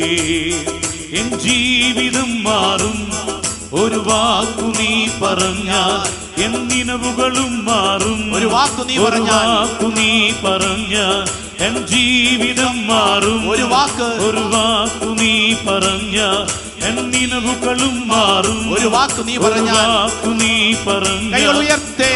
നീ പറഞ്ഞാൽ ദീനം മാറും, നീ പറഞ്ഞാൽ മരണം മാറും, നീ പറഞ്ഞാൽ, നീ പറഞ്ഞാൽ ദീനം മാറും, നീ പറഞ്ഞാൽ മരണം മാറും. യേശുവേ യേശുവേ നീ പറഞ്ഞാൽ മാറാത്തതെന്തുള്ളൂ, യേശുവേ നീ പറഞ്ഞ കരങ്ങൾ ഉയർത്തി ചാടിത്തുള്ളേ. എനിക്കത് മതിയേ യേശുവേ, ഒരു വാക്കുമതി, എനിക്കത് മതിയേ, അത് മതിയേ. പഠിക്കേ. ഒരു വാക്കുമതി, എനിക്കത് മതിയേ, ഒരു വാക്കുമതി, എനിക്കത് മതിയേ. എന്റെ പുരക്കകത്തു വരാൻ പോരാത്തവനാണേ, എന്റെ കൂടെ നിരിപ്പാനും ഞാൻ പോരാത്തവനാണേ. പുരക്കകത്തു വരാൻ ഞാൻ പോരാത്തവനാണ്, പോരാത്തവനാണേ, കൂടെ നിരിപ്പാൻ, കൂടെ നിരിപ്പാനും ഞാൻ പോരാത്തവനാണേ. ഒരിക്കൽ കൂടെ ഒന്ന് വട്ടം കറങ്ങി കൈയടിച്ചേ. ആ അടുത്തുള്ളവരെയൊക്കെ നോക്കി നല്ലൊരു പുഞ്ചിരി കൊടുത്തൊന്ന് കറങ്ങിക്കേ. ആ ആ എല്ലാവരും അടുത്തുള്ളവരിലേക്ക് ഒരു അഭിഷേകം കടന്നു ചെല്ലട്ടെ. നിന്റെ അയൽവാസികളിലേക്ക് ഒരു അഭിഷേകം കടന്നു ചെല്ലട്ടെ. സന്തോഷത്തോടെ അടുത്തുള്ളവരെയൊക്കെ നോക്കി നന്നായിട്ടൊന്ന് പുഞ്ചിരിച്ചേ. കർത്താവേ, ഈ വചനത്തിന്റെ ശക്തി ഇപ്പോൾ എന്റെ വീട്ടിൽ സംഭവിക്കപ്പെടാൻ. ആമേൻ. എല്ലാവരും പോരാ, നല്ല ചിരി, സന്തോഷത്തോടെ. വലതും ഇടതും ഒക്കെ അങ്ങോട്ടും ഇങ്ങോട്ടൊക്കെ ഒന്ന് കൈയടിച്ചേ. ആ കാലുകളൊക്കെ ഒന്ന് പറിച്ച് അങ്ങോട്ടും ഇങ്ങോട്ടൊക്കെ ഒന്ന് മാറ്റിക്കേ. ആമേൻ. എനിക്ക് പുകഴാനാരും ഈ ഭൂമിയിലില്ലേ, യേശുവേ, യേശുവിനെ പോൽ ശ്രേഷ്ഠൻ വേറാരുമില്ലേ. ആമേൻ ആമേൻ. എനിക്ക് പുകഴാനാരും ഈ ഭൂമിയിലില്ലേ, യേശുവിനെ പോൽ ശ്രേഷ്ഠൻ വേറാരുമില്ലേ. എൻ നിരാശകൾ മാറും ഒരു വാക്കു നീ പറഞ്ഞ, എൻ പിഴവുകളും മാറും ഒരു വാക്കു നീ പറഞ്ഞ, എൻ നിരാശകൾ മാറും ഒരു വാക്കു നീ പറഞ്ഞ, വാക്കു നീ പറഞ്ഞ, എൻ പിഴവുകളും മാറും ഒരു വാക്കു നീ പറഞ്ഞ, വാക്കു നീ പറഞ്ഞ. നീ പറഞ്ഞാൽ പാപം മാറും, നീ പറഞ്ഞാൽ ശാപം മാറും, നീ പറഞ്ഞാൽ പാപം മാറും, നീ പറഞ്ഞാൽ ശാപം മാറും. യേശുവേ, യേശുവേ നീ പറഞ്ഞാൽ മാറാത്തതെന്തുള്ളൂ, യേശുവേ നീ പറഞ്ഞ കരങ്ങൾ ഉയർത്തി ചാടിത്തുള്ളേ. എനിക്കത് മതിയേ, ചാട്ടം പോരാ, ഒരു വാക്കുമതി, എനിക്കത് മതിയേ. കൈകൾ ഉയർത്തേ. ഒരു വാക്കുമതി, എനിക്കത് മതിയേ, ഒരു വാക്കുമതി, എനിക്കത് മതിയേ. ചാടി ചാടി ഒരു വാക്കുമതി, ആമേൻ ആമേൻ. എനിക്കത് മതിയേ, ഒരു വാക്കുമതി, എനിക്കത് മതിയേ.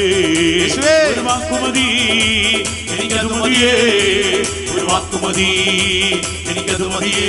ഒരു വാക്കുമതി, എനിക്കത് മതിയേ, ഒരു വാക്കുമതി, എനിക്കത് മതിയേ. ഒരു വാക്കുമതി, എനിക്കത് മതിയേ, ഒരു വാക്കുമതി, എനിക്കത് മതിയേ. രണ്ട് കരങ്ങൾ സ്വർഗത്തിലേക്ക് ഉയർത്തി ഒരൊറ്റ വിളി, എന്റെ ഈശോയെ എന്ന് വിളിച്ചേ. നാവിന്റെ എല്ലാ കെട്ടുകളും കർത്താവ് അഴിക്കട്ടെ. നിന്റെ വീട്ടില് ഈ രാത്രി കർത്താവിന്റെ അത്ഭുതകരമായ ഒരു ദൈവ ദർശനം സംഭവിക്കട്ടെ. ദൈവികമല്ലാത്ത എല്ലാ മേഖലകളും ഈ രാത്രിയിൽ കെട്ടഴിയട്ടെ. ഒരു പുതിയ അഭിഷേകത്തിന്റെ ശക്തി വെളിപ്പെടട്ടെ. ഈശോയെ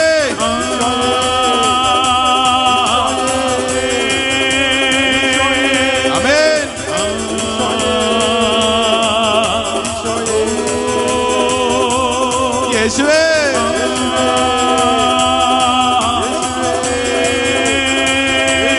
കരങ്ങൾ ഉയർത്തി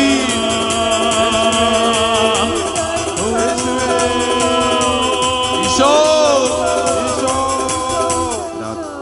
രണ്ട് കരങ്ങളും നെഞ്ചോട് ചേർത്ത് കണ്ണടച്ച് കർത്താവേ, ശുശ്രൂഷ സമയത്ത് സംഭവിക്കപ്പെടട്ടെ.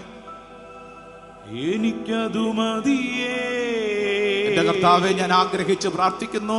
ഒരു വാക്കുമതി കർത്താവേ, അത് മതി കർത്താവേ, എനിക്കതു മതിയേ. എന്റെ പ്രിയപ്പെട്ട സഹോദരങ്ങളെ, ഇത് പ്രാർത്ഥിച്ചുകൊണ്ടിരിക്കുമ്പോ തന്നെ നിന്റെ വീട്ടിലേക്ക് പുതിയ അഭിഷേകം വെളിപ്പെട്ടുകൊണ്ടിരിക്കുന്ന സമയമാണ്. നിന്റെ ജീവിതത്തിൽ ഓരോ വഴികളിലേക്കും ദൈവത്തിന്റെ ആത്മാവ് ഇടപെടുന്ന സമയമാണ്. നീ വിശ്വസിച്ചത് ഏറ്റെടുത്ത് പ്രാർത്ഥിക്കണം. വിശ്വസിച്ചത് ഏറ്റെടുത്ത് പ്രാർത്ഥിക്കണം. നാളുകളായി കുടുംബത്തിൽ നിന്നും വിദേശത്ത് പഠിക്കാൻ പോയി, പിന്നീട് ജോലിയായി, ഇപ്പോൾ അറിവുമില്ലാതെ വളരെ വിഷമിക്കുന്ന ഒരു കുടുംബം. മകനെ ഓർത്ത് നീണ്ട നാളുകളായി വിഷമിക്കുന്നു. അവനെക്കുറിച്ച് ഒരു അറിവുമില്ലല്ലോ കർത്താവേ. കർത്താവ് ഈ രാത്രി തന്നെ നിന്റെ കുടുംബത്തിലേക്ക് ഒരു ഉത്തരം നൽകും, നിന്നെ അനുഗ്രഹിക്കും. നാളെ ദൈവജനത്തിന്റെ മുമ്പിൽ സാക്ഷ്യപ്പെടുത്താൻ തക്കവണ്ണം കർത്താവ് ആ കുടുംബത്തെ അനുഗ്രഹിക്കും. ഈ രാത്രി നിന്റെ കുടുംബത്തിൽ കർത്താവ് ഇടപെടുന്ന രാത്രിയാണ്. വിശ്വസിച്ച് പ്രാർത്ഥിക്കട്ടെ, ഏറ്റെടുത്ത് പ്രാർത്ഥിക്കട്ടെ. ആലീസ് എന്ന സഹോദരിയുടെ കണ്ണുനീരിന് കർത്താവ് ഉത്തരം നൽകുന്നു. വിശ്വസിച്ച് പ്രാർത്ഥിക്കട്ടെ. നിന്റെ കുടുംബത്തിലെ കണ്ണുനീരിന് കർത്താവ് ഉത്തരം നൽകുന്നു. നിന്റെ കുടുംബത്തിലേക്ക് കർത്താവിന്റെ അഭിഷേകം ഒഴുകുന്നു. മാനസിക രോഗപീഠ മൂലം നാളുകളായിട്ട് മരുന്ന് കഴിച്ച് വല്ലാണ്ട് വിഷമിച്ചിരിക്കുന്ന ഒരു പെൺകുട്ടിക്ക് കർത്താവിന്റെ വലിയൊരു സൗഖ്യം നൽകപ്പെടുന്നു. ഓ, യേശുവിന്റെ ശക്തി, the mighty healing power upon each one of you. ഓരോ വ്യക്തിയും വിശ്വസിച്ച് ഏറ്റെടുക്കട്ടെ. ഓരോ വ്യക്തിയും വിശ്വസിച്ച് ഏറ്റെടുക്കട്ടെ. വലത് കണ്ണില് ശക്തമായ ചൊറിച്ചിലും ഈ കണ്ണിൽ നിന്ന് ഇങ്ങനെ വെള്ളം കുടുകുടാ ഒഴുകുന്നു. പല ആശുപത്രികളിലും കയറിയിറങ്ങി എന്താന്ന് മനസ്സിലാകുന്നില്ല. എന്നാൽ കർത്താവിന്റെ ആത്മാവ് ഇപ്പൊ ഈ പ്രാർത്ഥിച്ചോണ്ടിരിക്കുമ്പോ നിന്നെ തൊട്ട് സുഖപ്പെടുത്തുന്നു. നിന്റെ കണ്ണിലേക്ക് കർത്താവിന്റെ കൃപ ഒഴുകപ്പെടുന്നു. വിശ്വസിച്ചത് ഏറ്റെടുക്കട്ടെ. ഓ കർത്താവേ, ഓ കർത്താവേ, ഇതെന്നിൽ സംഭവിക്കട്ടെ. ആഗ്രഹിച്ച് പ്രാർത്ഥിക്കട്ടെ. പ്രാർത്ഥിച്ചോണ്ടിരിക്കുമ്പോ തൊട്ടടുത്ത് പരിശുദ്ധ അമ്മയുടെ ശക്തമായ സാന്നിധ്യം അനേകർ അനുഭവിക്കുന്നു. സുഗന്ധ അഭിഷേകം അനേകർക്ക് ലഭിക്കുന്നു. ഒരു സ്വർഗീയ അഭിഷേകം അനേകർക്ക് ലഭിക്കുന്നു. പരിശുദ്ധ അമ്മ ചിലരുടെ കൈ ഇങ്ങനെ ചേർത്ത് പിടിച്ചിരിക്കുന്നു. നീ വിഷമിക്കണ്ട, നീ വിഷമിക്കണ്ട. നിന്റെ ജീവിതത്തില് ഉത്തരങ്ങൾ ഉണ്ടാകും. ഭാരപ്പെടണ്ട. ഒരു വഴി പ്രശ്നത്തെ തുടർന്ന് നാളുകളായിട്ട് വിഷമിച്ച് കഴിയുന്ന ഒരു കുടുംബം കണ്ണുനീര് കർത്താവ് കണ്ട് അനുഗ്രഹിക്കുന്നു. വിശ്വസിച്ച് പ്രാർത്ഥിക്കൂ. ഗർഭിണിയായ ഒരു സഹോദരി വല്ലാണ്ട് ഭാരപ്പെട്ട് പ്രാർത്ഥിക്കുന്നു. കാരണം ഉള്ളിന്റെ ഉള്ളിൽ ഭയമുണ്ട്. നാളുകൾക്ക് മുമ്പ് ഇതുപോലെ ഗർഭാവസ്ഥയില് ഉദരത്തിലുണ്ടായിരുന്ന ശിശു നഷ്ടപ്പെട്ടു പോയി. അതുപോലെ നഷ്ടപ്പെടുവോ എന്ന് ആ സഹോദരി വിഷമിക്കുന്നു. സഹോദരി, കർത്താവ് തന്നതാണ്. കർത്താവിന്റെ സംരക്ഷണമുണ്ട്. ഭയപ്പെടേണ്ട. വിശ്വസിച്ചത് ഏറ്റെടുക്കൂ. വിശ്വസിച്ചത് ഏറ്റെടുക്കൂ. കർത്താവിന്റെ കാരുണ്യം നിന്റെ മേൽ ഒഴുകുന്നു. തലമുടി വട്ടത്തിൽ കൊഴിയുന്ന അലർജി രോഗമുള്ള ഒരു വ്യക്തി വിഷമിച്ച് പ്രാർത്ഥിക്കുന്നു. നിന്റെ കണ്ണുനീര് കാണുന്ന കർത്താവ്, നിന്റെ കണ്ണുനീര് കാണുന്ന കർത്താവ് നിന്നിൽ ഇടപെടുന്നു. വിശ്വസിച്ചത് ഏറ്റെടുക്കട്ടെ. ഓ ദൈവമേ, ഈ രാത്രിയിൽ എന്റെ കുടുംബത്തിന്റെ മേൽ അത്ഭുതകരമായ സാന്നിധ്യം, അത്ഭുതകരമായ സാന്നിധ്യം, അത്ഭുതകരമായ സാന്നിധ്യം കർത്താവെ ഞാൻ വിശ്വസിക്കുന്നു. ഏറ്റെടുക്കുന്നു കർത്താവെ. ഈ രാത്രിയിൽ അത് സംഭവിക്കട്ടെ. ആമേൻ. എല്ലാവരും ഒച്ചത്തിൽ പറഞ്ഞേ ആമേൻ, ആമേൻ, ആമേൻ. ഇരുന്നേ, സ്വസ്ഥമായിട്ടിരുന്നേ. പ്രിയപ്പെട്ടവരെ, യോഹന്നാന്റെ കുടുംബത്തിലേക്ക് മറിയം കടന്നു വന്ന രാത്രി മുതൽ യോഹന്നാന്റെ സ്വഭാവത്തിലും ആ വീടിന്റെ അന്തരീക്ഷത്തിലും മാറ്റങ്ങൾ ഉണ്ടായി. നമ്മൾ പഠിച്ചൊരു പ്രധാനപ്പെട്ട കാര്യം, ആ വീട് ഒരു ദേവാലയമായി തീർന്നു. എന്ന് പറഞ്ഞാൽ ദൈവം വസിക്കുന്ന ഇടമായി തീർന്നെങ്കിൽ ഈ രാത്രിയിൽ നമ്മുടെ പ്രാർത്ഥനയും എൻ്റെ വീടും ഒരു ദേവാലയമായി തീരണം. Price the Lord, praise the Lord, hallelujah, hallelujah. അടുത്തിരിക്കുന്ന ആളോട് കൈ തൊട്ടുകൊണ്ട് പറഞ്ഞ്, നിന്റെ വീട് ഒരു ദേവാലയമാണ്. ദേവാലയമാണ് പറഞ്ഞു കൊടുത്തേ. നിന്റെ വീട് ഒരു ദേവാലയമാണ്. Hallelujah, hallelujah, hallelujah, hallelujah, hallelujah, hallelujah, hallelujah. കുടുംബത്തെക്കുറിച്ച് ഒത്തിരി നിർവചനങ്ങൾ നമ്മൾ കേട്ടിട്ടുണ്ടെങ്കിലും എനിക്കിഷ്ടപ്പെട്ട ഒരു നിർവചനം ഇങ്ങനെയാണ്: കുടുംബം ഒരു ആതുരാലയമാണ്. കുടുംബം ഒരു ആതുരാലയമാണ് എന്ന് പറഞ്ഞു കഴിഞ്ഞാൽ വീട് ഒരു ആശുപത്രിയാണെന്ന്, വീട് ഒരു ഹോസ്പിറ്റലാണെന്ന്. Price the Lord. സ്വർഗ്ഗത്തിൽ പറഞ്ഞ ഹല്ലേലൂയ ഹല്ലേലൂയ ഹല്ലേലൂയ എന്ന് പറഞ്ഞു കഴിഞ്ഞാൽ സൗഖ്യപ്പെടുത്തുന്ന ഇടമാണ് കുടുംബം. സൗഖ്യം ലഭിക്കേണ്ട ഇടമാണ് കുടുംബം. Price the Lord. Hallelujah hallelujah. പരിശുദ്ധ അമ്മയുടെ സാന്നിധ്യം ആ കുടുംബ അംഗങ്ങൾക്ക് എപ്പോഴും സൗഖ്യം കൊടുക്കുന്ന ഒരു അന്തരീക്ഷം ഒരുക്കിയിരുന്നു. ഒരു കുഞ്ഞു വചനം നമുക്ക് വളരെ പരിചിതമാണ്, ഒന്ന് വായിച്ചേ. യോഹന്നാന്റെ സുവിശേഷം 2-ാം അധ്യായം 5-ാം തിരുവചനം. യോഹന്നാന്റെ സുവിശേഷം, Saint John's gospel chapter 2 verse 5. കാനായിലെ വിവാഹ വിരുന്നാണ് വേദി, നമുക്കറിയാം. അവിടെ വെച്ച് പരിശുദ്ധ അമ്മ പറഞ്ഞ ഒരു കൊച്ചു കാര്യം ഈ രാത്രിയിൽ നമ്മൾ സ്വന്തമായിട്ട് സ്വീകരിക്കുകയാണ്. എൻ്റെ വീട് ഒരു സൗഖ്യത്തിൻ്റെ ഇടമാവണം. ആഗ്രഹിച്ച ആ വചനം ഒന്ന് വായിച്ചേ. യോഹന്നാന്റെ സുവിശേഷം 2-ാം അധ്യായം അതിന്റെ 5-ാം തിരുവചനം. അവന്റെ അമ്മ പരിചാരകരോട് പറഞ്ഞു, അവൻ നിങ്ങളോട് പറയുന്നത് ചെയ്യുവിൻ. Praise the Lord. Hallelujah hallelujah. തകർന്ന് തരിപ്പണമാകാമായിരുന്ന ഒരു വീടിന്റെ അന്തരീക്ഷത്തിൽ, നാണക്കേടുണ്ടാകാമായിരുന്ന ഒരു വീടിന്റെ അന്തരീക്ഷത്തിൽ, ആ വീടിനെ സൗഖ്യത്തിലേക്ക് നയിച്ചത്, ആ വീടിനെ മറ്റുള്ളവരുടെ മുമ്പിൽ ഒരു നാണക്കേടുണ്ടാകാതെ നിർത്തുന്ന ഒരു ഘടകം പരിശുദ്ധ അമ്മയുടെ കയ്യിലുണ്ട്. പരിശുദ്ധ അമ്മ പറയാണ്, ദേ അവൻ പറയുന്നത് ചെയ്യുവിൻ എന്ന് പറഞ്ഞാൽ ആര് പറയുന്നത് ചെയ്യുവിൻ? പറഞ്ഞേ, യേശു പറയുന്നത് ചെയ്യുവിൻ. അടുത്തിരിക്കുന്ന ആളോട് പറഞ്ഞേ, യേശു പറയുന്നത് ചെയ്യുവിൻ. Praise the Lord. Hallelujah hallelujah hallelujah. Yesu പറയുന്നത് ചെയ്യുവിൻ. പറഞ്ഞേ. ഇന്നലെ രാത്രിയിൽ ഇവിടുത്തെ ശുശ്രൂഷ കഴിഞ്ഞ് വീട്ടിൽ നമ്മുടെ പോട്ട ആശ്രമത്തിൽ എത്തിയപ്പോൾ ഒരു സഹോദരി, മൊബൈലിൽ എനിക്ക് ആ സഹോദരിയുടെ നമ്പർ ഞാൻ സേവ് ചെയ്തിട്ടുണ്ട്, എനിക്ക് പരിചയമുള്ള വീടാണ്, വളരെ സങ്കടത്തിലൂടെ കടന്നു പോകുന്ന വീടാണ്. ആ സഹോദരി കരഞ്ഞുകൊണ്ട് പറയും, ഒരു 10:45 ഫോൺ വിളിച്ചപ്പോൾ കരഞ്ഞുകൊണ്ട് പറയുവാണ്, അച്ഛൻ നേപ്പാളിൽ സംഭവിക്കുന്ന ആഭ്യന്തര കലാപമൊക്കെ അറിയുന്നുണ്ടല്ലോ. ഞാൻ പറഞ്ഞു അറിയുന്നുണ്ട് ചേച്ചി, വല്ലാത്ത വിഷമാണ്. ചില വീഡിയോകളൊക്കെ കണ്ടു, ഫേസ്ബുക്കിലും മറ്റ് സോഷ്യൽ മീഡിയയിലൊക്കെ കണ്ടു, സങ്കടം തോന്നുന്നു. നിങ്ങൾക്കറിയോ നേപ്പാളിൽ എന്ത് നടക്കുന്നു? നേപ്പാൾ അവിടെ എന്ത് നടക്കുന്നു? എന്തോ നടക്കുന്നു. നേപ്പാൾ എന്ന് കേട്ടിട്ടുണ്ടോ? ഉപകാരം. നേപ്പാളിൽ ആഭ്യന്തര കലാപം നടന്നുകൊണ്ടിരിക്കുന്നു. അവിടെ ജൻസികൾ ഇതാ ഭരണാധികാരികളെ തകർത്ത് താഴെയിട്ടു.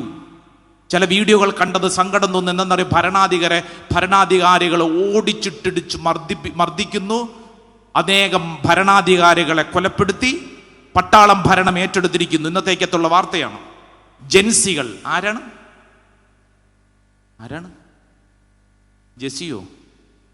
ജാൻസി? ജെൻസി ആരാണ്? ഈ ജെൻസി ആരാണവോ? ജെൻസി ഒരാളാണോ? അല്ലല്ല, ഉപകാരം. ജെൻസി എന്ന് പറഞ്ഞാൽ എന്താ? ജനറേഷൻ ഇസഡ് എന്ന് പറഞ്ഞാൽ ഏതാ തലമുറ? 1997 കഴിഞ്ഞ് ജനിച്ചവരും 2012 മുമ്പ് എന്ന് പറഞ്ഞാൽ 97 മുതൽ 2012 വരെ ആ പീരീഡ് ഓഫ് ടൈമിൽ ജനിച്ചവരെ വിളിക്കുന്ന പേരാണ് ജെൻസി. ജനറേഷൻ ഇസഡ് എന്ന് പറഞ്ഞു കഴിഞ്ഞാൽ വയസ്സ് ഒരു 13 വയസ്സ് മുതൽ 28 വയസ്സ് വരെയുള്ള ഒരു പ്രായമുള്ള ഒരു ഗ്രൂപ്പ്. നിങ്ങൾ വാർത്തകൾ ശ്രദ്ധിച്ചാൽ മനസ്സിലാകും. ജെൻസികൾ എന്ന് വിളിക്കപ്പെടുന്ന ഈ ഗ്രൂപ്പ് എന്ന് പറഞ്ഞാൽ യുവതലമുറ നേപ്പാളിന്റെ ഭരണാധികാരത്തെ മൊത്തം പാർലമെന്റിന് തീയിട്ടു, ഭരണാധികാരികളെ ഓടിച്ചു വിട്ടു. ഇപ്പോൾ പട്ടാളം ഭരണത്തിലേക്ക് ഏറ്റെടുക്കുന്നു. 1-2 യുവജനങ്ങളൊന്നുമല്ല. നമ്മൾ ആ വീഡിയോയിലൊക്കെ കാണുമ്പോഴത്തേക്ക് 10,000-കണക്കിന് യുവജനങ്ങളാണ് ആക്രോശിച്ചുകൊണ്ടെത്തുന്നത്. ഇത് വാർത്ത. ഈ ചേച്ചി എന്നെ ഫോൺ വിളിച്ചിട്ട് എന്താ പറഞ്ഞെന്നറിയാം, അച്ഛാ നേപ്പാളിലെ വാർത്തയൊക്കെ അച്ഛൻ കാണുന്നുണ്ടല്ലോ. ഞാൻ പറഞ്ഞു കാണുന്നുണ്ട് ചേച്ചി, വല്ലാത്ത വിഷമം തോന്നുന്നു. അച്ഛാ പ്രാർത്ഥിക്കണേ, നേപ്പാളിനേക്കാളും കഷ്ടമാണ് എൻ്റെ വീട്ടിലെ അവസ്ഥ. നേപ്പാളൊക്കെ എന്തച്ചാ? ഞാൻ അച്ഛനോട് പറഞ്ഞത്, അച്ഛൻ പ്രാർത്ഥിക്കാൻ വേണ്ടി പറഞ്ഞതാ. നേപ്പാളിലെ അവസ്ഥയല്ല, അതിനേക്കാളും വലിയ സങ്കടമാണ് എൻ്റെ വീട്ടിലെ അവസ്ഥ. Price the Lord. Praise the Lord. Hallelujah. Hallelujah. ഈ ചേച്ചി കരഞ്ഞുകൊണ്ട് പറയും, അച്ഛാ, അച്ഛൻ അറിയാലോ വീട്ടിലെ അവസ്ഥ, ദേ വല്ലാണ്ട് സങ്കടത്തിലാണ്. മകൻ +2 വരെ മിടുക്കനായിരുന്നവൻ, ദേ അച്ഛാ അവൻ ഉപദ്രവിക്കുന്നു, അച്ഛാ അവൻ ശാരീരികമായി വേദനിപ്പിക്കുന്നു, അവനൊരു മൃഗതുല്യമായ സ്വഭാവത്തിലേക്ക് മാറിയിരിക്കുന്നു, അവൻ എന്നെ വല്ലാണ്ട് വിഷമിപ്പിക്കുന്നു. അച്ഛാ രാത്രി ഉറങ്ങാൻ പറ്റുമോ എന്ന് അറിഞ്ഞുകൂടാ, അച്ഛൻ പ്രാർത്ഥിക്കണേ. കാലം മാറി സഹോദരങ്ങളെ, തലമുറയൊന്നങ്ങോട്ട് മാറി, ജെൻസികൾ എന്ന് ഒക്കെ വിളിക്കപ്പെടും. അപ്പൊ ഇവിടെ ഇരിക്കുന്ന ചിലർക്കൊരു ചിന്ത, ഞങ്ങൾക്ക് പേരൊന്നും ഇല്ലേ? ഈ 1997 മുമ്പ് ജനിച്ചവർക്ക് പേരൊന്നും ഇല്ലേ? ഉണ്ടോ? നിങ്ങൾക്ക് പേരുണ്ടോ? ഉണ്ടെന്ന് ശ്രദ്ധിച്ചങ്ങോട്ട് പഠിച്ചോളൂ. അതായത് 1901 മുതൽ 1927 വരെ, ഇവിടെ ആരും ഉണ്ടാവില്ല എന്ന് തോന്നുന്നു, 1901 മുതൽ 1927 വരെയുള്ള കാലഘട്ടത്തിലുള്ളവരെ വിളിക്കുന്നത് ദ ഗ്രേറ്റസ്റ്റ് ജനറേഷൻ എന്നാണ്. The greatest generation. ഇത് പഠിക്കുന്നത് നല്ലതാ കേട്ടോ, കാരണം അല്ലെങ്കിൽ മക്കളുടെ മുമ്പിൽ നമ്മൾ ചൂളിപ്പോവും. അടുത്തത് 1928 മുതൽ 1945 വരെ, 45 വരെ വിളിക്കുന്ന ജനറേഷനെ സൈലന്റ് ജനറേഷൻ എന്നാണ് വിളിക്കുന്നത്. സൈലന്റ് ജനറേഷൻ എന്ന് പറഞ്ഞു കഴിഞ്ഞാൽ ആ കാലഘട്ടത്തിൽ വളർന്ന കുട്ടികൾക്ക് എല്ലാം കാണാം, എന്നാൽ സംസാരിക്കാൻ അനുവാദം ഉണ്ടായിരുന്നില്ല. അതുകൊണ്ട് ആ കാലഘട്ടത്തിലുള്ളവർ വിളിക്കുന്ന പേരാണ് സൈലന്റ് ജനറേഷൻ. അടുത്തത് 1946 മുതൽ 1964 വരെ, ആ പീരീഡ് ഓഫ് ടൈമിലുള്ളവരെ വിളിക്കുന്ന പേരാണ് ബൂമേഴ്സ്. എന്താണ് ബൂമേഴ്സ് എന്ന് വിളിക്കും. 1946 മുതൽ 1964 വരെ. അടുത്തത് പലർക്കും ആകാംക്ഷയുള്ളൊരു കാലഘട്ടമാണ്. 1965 മുതൽ 1980 വരെയുള്ള തലമുറയെ വിളിക്കുന്ന പേരാണ് ജനറേഷൻ എക്സ്. Generation X. ഇവിടെ ഇരിക്കുന്ന ഒത്തിരി പേര് ഈ ജനറേഷൻ എക്സിലെയാണെന്നാണ് ഞാൻ വിശ്വസിക്കുന്നത്. പലരും പ്രായം പറയാൻ ആഗ്രഹിക്കുന്നില്ല, എങ്കിലും അറിഞ്ഞിരിക്കുക ഏത് തലമുറയിൽപ്പെട്ടവരാണെന്ന് നമ്മൾ അറിഞ്ഞിരിക്കുക. ജനറേഷൻ എക്സ് ഏത് തൊട്ട് ഏത് വരെ?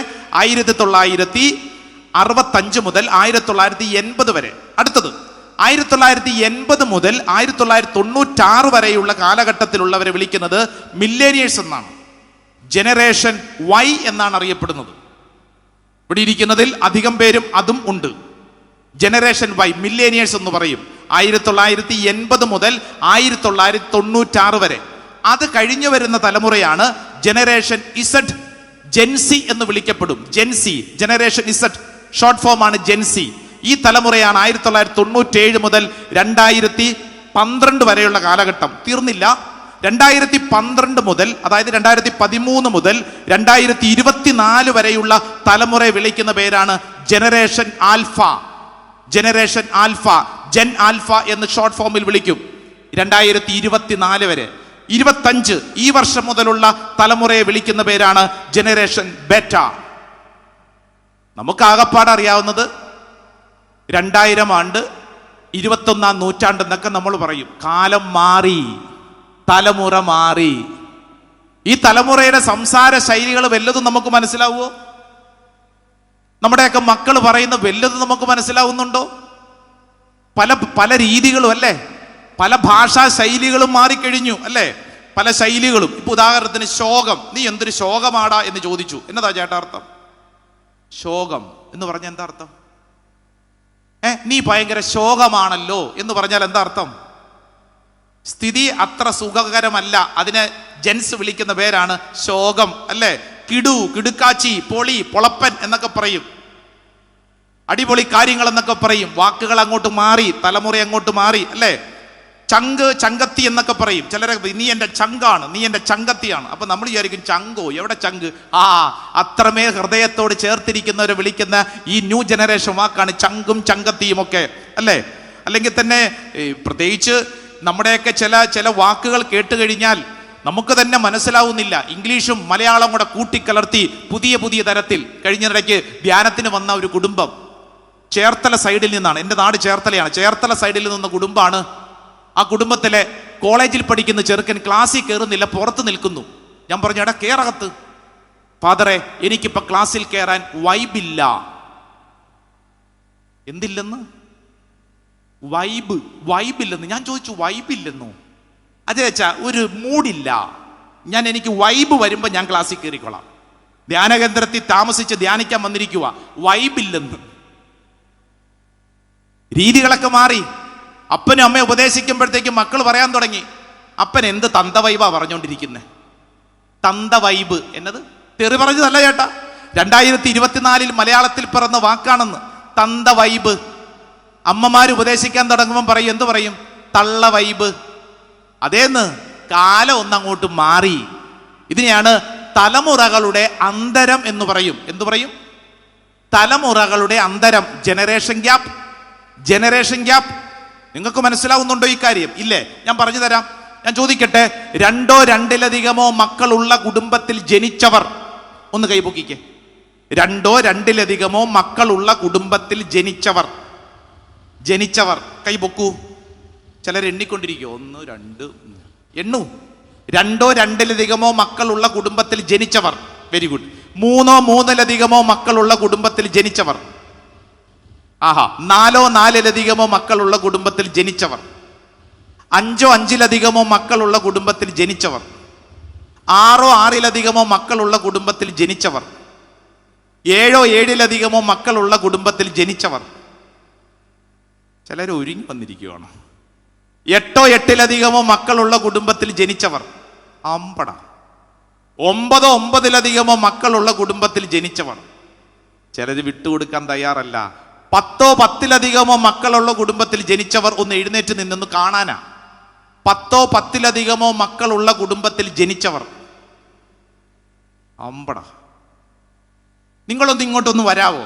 ഇങ്ങോട്ട് കയറി വന്നേ. ഇരിക്കല്ലേ, ഇങ്ങ് വാ ചേച്ചി. നാണയ്ക്കാനുണ്ടെന്നോ? ഇങ്ങോട്ട് വാ, നമുക്കൊന്ന് കാണാൻ വേണ്ടിയിട്ടാ. ഈ തലമുറയൊന്ന് കാണാനാ. 10 10-ലധികമോ മക്കളുള്ള വീട്ടിൽ ജനിച്ചവർ ഇങ്ങ് വായോ. ഇങ്ങോട്ട് പോര്, സ്റ്റേജിലോട്ട് പോയി. ഇങ്ങനെയൊക്കെ അവസരം കിട്ടുന്നത് വളരെ അപൂർവ അവസരമാണ്. അതുകൊണ്ട് കയറി വായോ.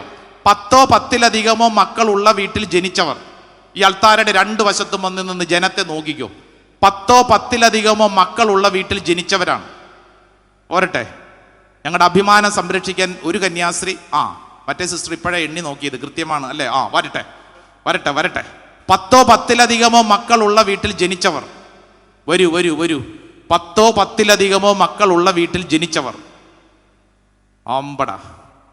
10 10-ലധികമോ മക്കളുള്ള വീട്ടിൽ ജനിച്ചവർ. 10 10-ലധികമോ മക്കളുള്ള വീട്ടിൽ ജനിച്ചവർ. ഈ സൈഡിലോട്ട് കയറിപ്പോര്, കുറച്ച് ഇങ്ങോട്ടും പോര്. നല്ലൊരു കയ്യടി കർത്താവ് ഈശോയ്ക്ക് കൊടുത്തേ. Praise the Lord. 10 10-ലധികമോ കയ്യടി കിട്ടിയപ്പോൾ ഇവരുടെ വിചാരം ഇവർക്കാന്ന്. ഇവർക്കല്ല. ആർക്ക്? ഇവരുടെ മാതാപിതാക്കൾക്ക്. ഇവരുടെ നിപ്പ് എനിക്കാന്ന്. എനിക്കല്ല, ഇവരുടെ മാതാപിതാക്കൾക്ക്. ഹല്ലേലൂയാ. 10 10-ലധികവും. ഇനി ചോദിക്കട്ടെ, 11. ഇതിപ്പോ കൊള്ളാലോ, രണ്ടും കൽപ്പിച്ചാണ്. 11 12. ആ 12കാരൊന്ന് മുൻവശത്തോട്ടൊന്ന് വന്നേ. അവർക്ക് ഒരല്പം പരിഗണന. ചേട്ടൻ തോറ്റുപോയാ കുഴപ്പമില്ല, അടുത്ത പ്രാവശ്യം നമുക്ക് ശ്രമിക്കാം. 12 അല്ല, അത് കുഴപ്പമില്ല, അത് മരിച്ചത് കുഴപ്പമില്ല. എത്ര എണ്ണം ഉണ്ട്? 12. അവരുടെ കയ്യിൽ മൈക്കുണ്ടോ? എത്ര മക്കളുണ്ട് ചേച്ചി വീട്ടിൽ? അല്ല, മൊത്തം എത്രയായിരുന്നു വീട്ടിൽ? 12. 12-ൽ എത്രാമത്താ ചേച്ചി?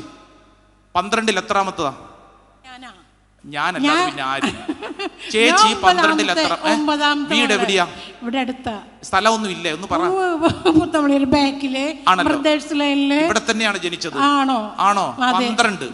ദൈവം അനുഗ്രഹിക്കട്ടെ. ഈ ചേച്ചി 12. 12-ൽ എത്രാമത്തെ? രണ്ടാമത്തെ. വീട് എവിടെയാ? അരണാട്ടുകര. 12 കുടുംബം. കൊള്ളാം. അടുത്തത് 12ാമത്തെ മകള്. 12ാമത്തെ മകളാണ്. 6 ആണ് 6 പെണ്ണും. അത് കൊള്ളാലോ. എല്ലാരും ജീവിച്ചിരിക്കുന്നുണ്ട്. ദൈവം അനുഗ്രഹിക്കട്ടെ. വീട് എവിടെയാ? ഇരിഞ്ഞാലക്കുട. കൊള്ളാം. അവിടെ ചേട്ടാ 12 മക്കൾ. 12. ഇതെല്ലാം കൃത്യം 12 ശിഷ്യന്മാരെ പോലെയാണ്. 12. വീട് എവിടെയാ? രണ്ടാമത്തെ മകൻ. എത്രാമത്തെ? മുതു ചേച്ചി, പിന്നെ മകൻ ഞാൻ. Very good. അടുത്ത ആള്? 6ാമത്തെ ആളാണ്. ചേട്ടനെ അനിയനുമാണ്. ദൈവം അനുഗ്രഹിക്കട്ടെ. ചേട്ടൻ അതാണ്. കൊള്ളാലോ, ചേട്ടന് പ്രായം കുറവുള്ളവർ തോന്നുന്നു. 12-ൽ 3ാമത്തെ ആള്. 12-ൽ 3ാമത്തെ ആളാണ്. ഗംഭീരം. അടുത്തത് 12-ൽ 9-ാമത്തെ ആള്. 12-ൽ 9-ാമത്തെ ആളാണ്. അമ്പട. 12-ൽ 10-ാമത്തെ ആള്. 12-ൽ 10-ാമത്തെ ആള്. ആ, അടുത്തത് 12-ൽ 12-ാമത്തെ. 12-ൽ 12-ാമൻ. ഒരു കയ്യടി കൊടുത്തേര്. ആ, അടുത്തത്. ഇവിടെ എത്ര പേരുണ്ട് വീട്ടില്? 11. ചേട്ടാ 12. 12-ാമത്തെ ആള്. 12-ൽ 12-ാമത്തെ ആളാണ്. വേറെ ആരെങ്കിലും 12ഓ? കയറി വാ ചേച്ചി. ആ, സിസ്റ്റേഴ്സ് ഒക്കെ ഉണ്ടായിരുന്നു. ആ, ഒന്ന് അവരെ കാണട്ടെ. 12-ൽ 7-ാമത്തെ ആളാണ്. 12-ൽ 7-ാമത്തെ ആൾ. എവിടെയാ സിസ്റ്ററിന്റെ വീട്? അരണാട്ടുകാരാ. ദൈവം അനുഗ്രഹിക്കട്ടെ.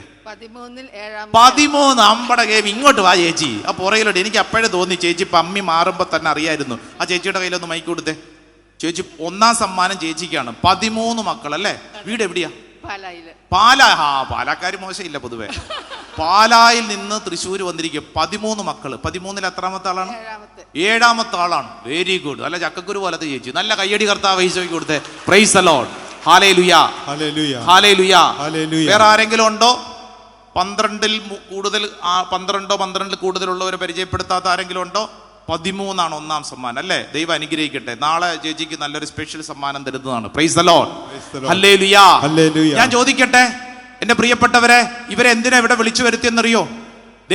ഇവിടെ ഇരിക്കുന്ന നമ്മുടെ മക്കളൊക്കെ ഇങ്ങനെ നോക്കുക. ഇതിന്ന ദൈവമേ, ഫുട്ബോൾ ടീമാണോ ക്രിക്കറ്റ് ടീമാണോ?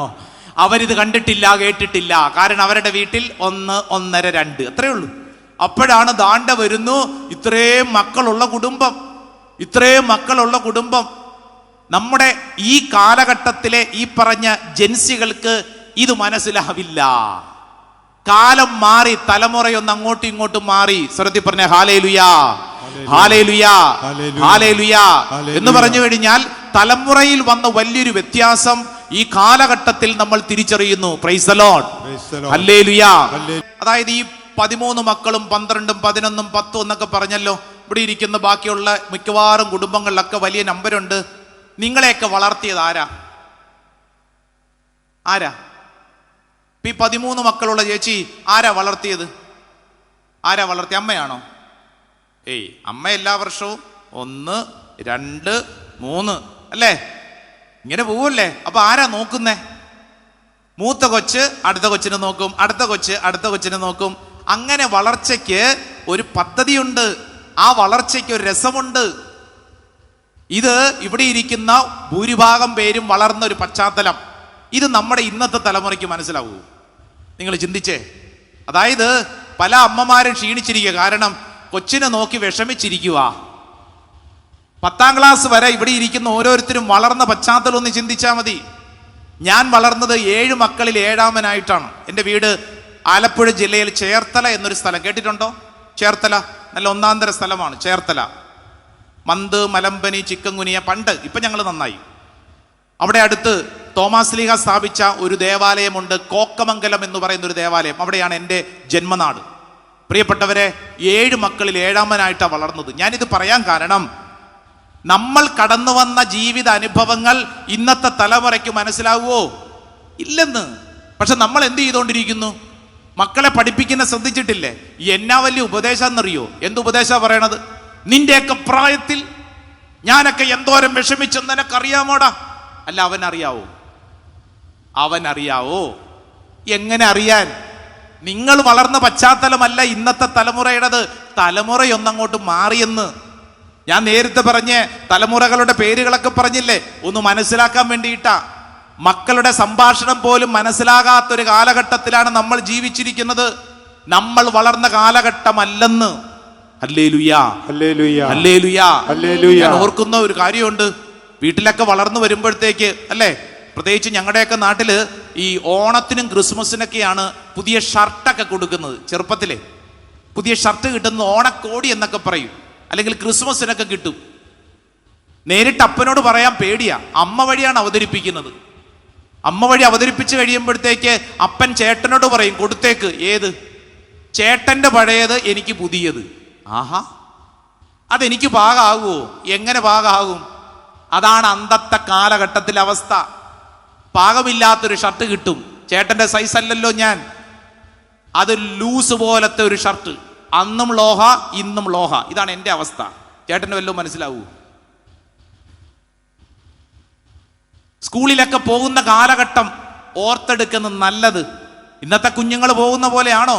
അല്ലല്ലോ. ഞാൻ ഇന്നും ഓർക്കുന്നുണ്ട്, പണ്ട് സ്കൂളിലൊക്കെ പഠിക്കുമ്പോഴത്തേക്ക് ഒരു നിക്കർ ഉണ്ടായിരുന്നു. നിക്കർ ചേട്ടന്മാർക്ക് ചിലർക്കൊക്കെ അറിയാം. ഒരു നിക്കർ 1.5 നിക്കറായിരുന്നു. ഞാൻ നടന്നു പോകുന്നതിന് മുമ്പേ ആ നിക്കർ നടന്നു പോകും. ആ നിക്കറിന്റെ പുറകിൽ 2 വലിയ തുളയും. ഞങ്ങളന്ന് സ്കൂളിലോട്ട് പോകുമ്പോൾ ഞാൻ ഓർക്കുന്നു, ഞങ്ങളുടെ നാട്ടിലാണ് ഈ വയലാർ പുന്നപ്പറ രക്തസാക്ഷികൾ വെടിവെപ്പൊക്കെ നടന്നത്.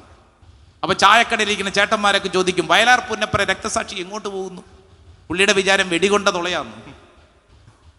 അതന്തകാലം.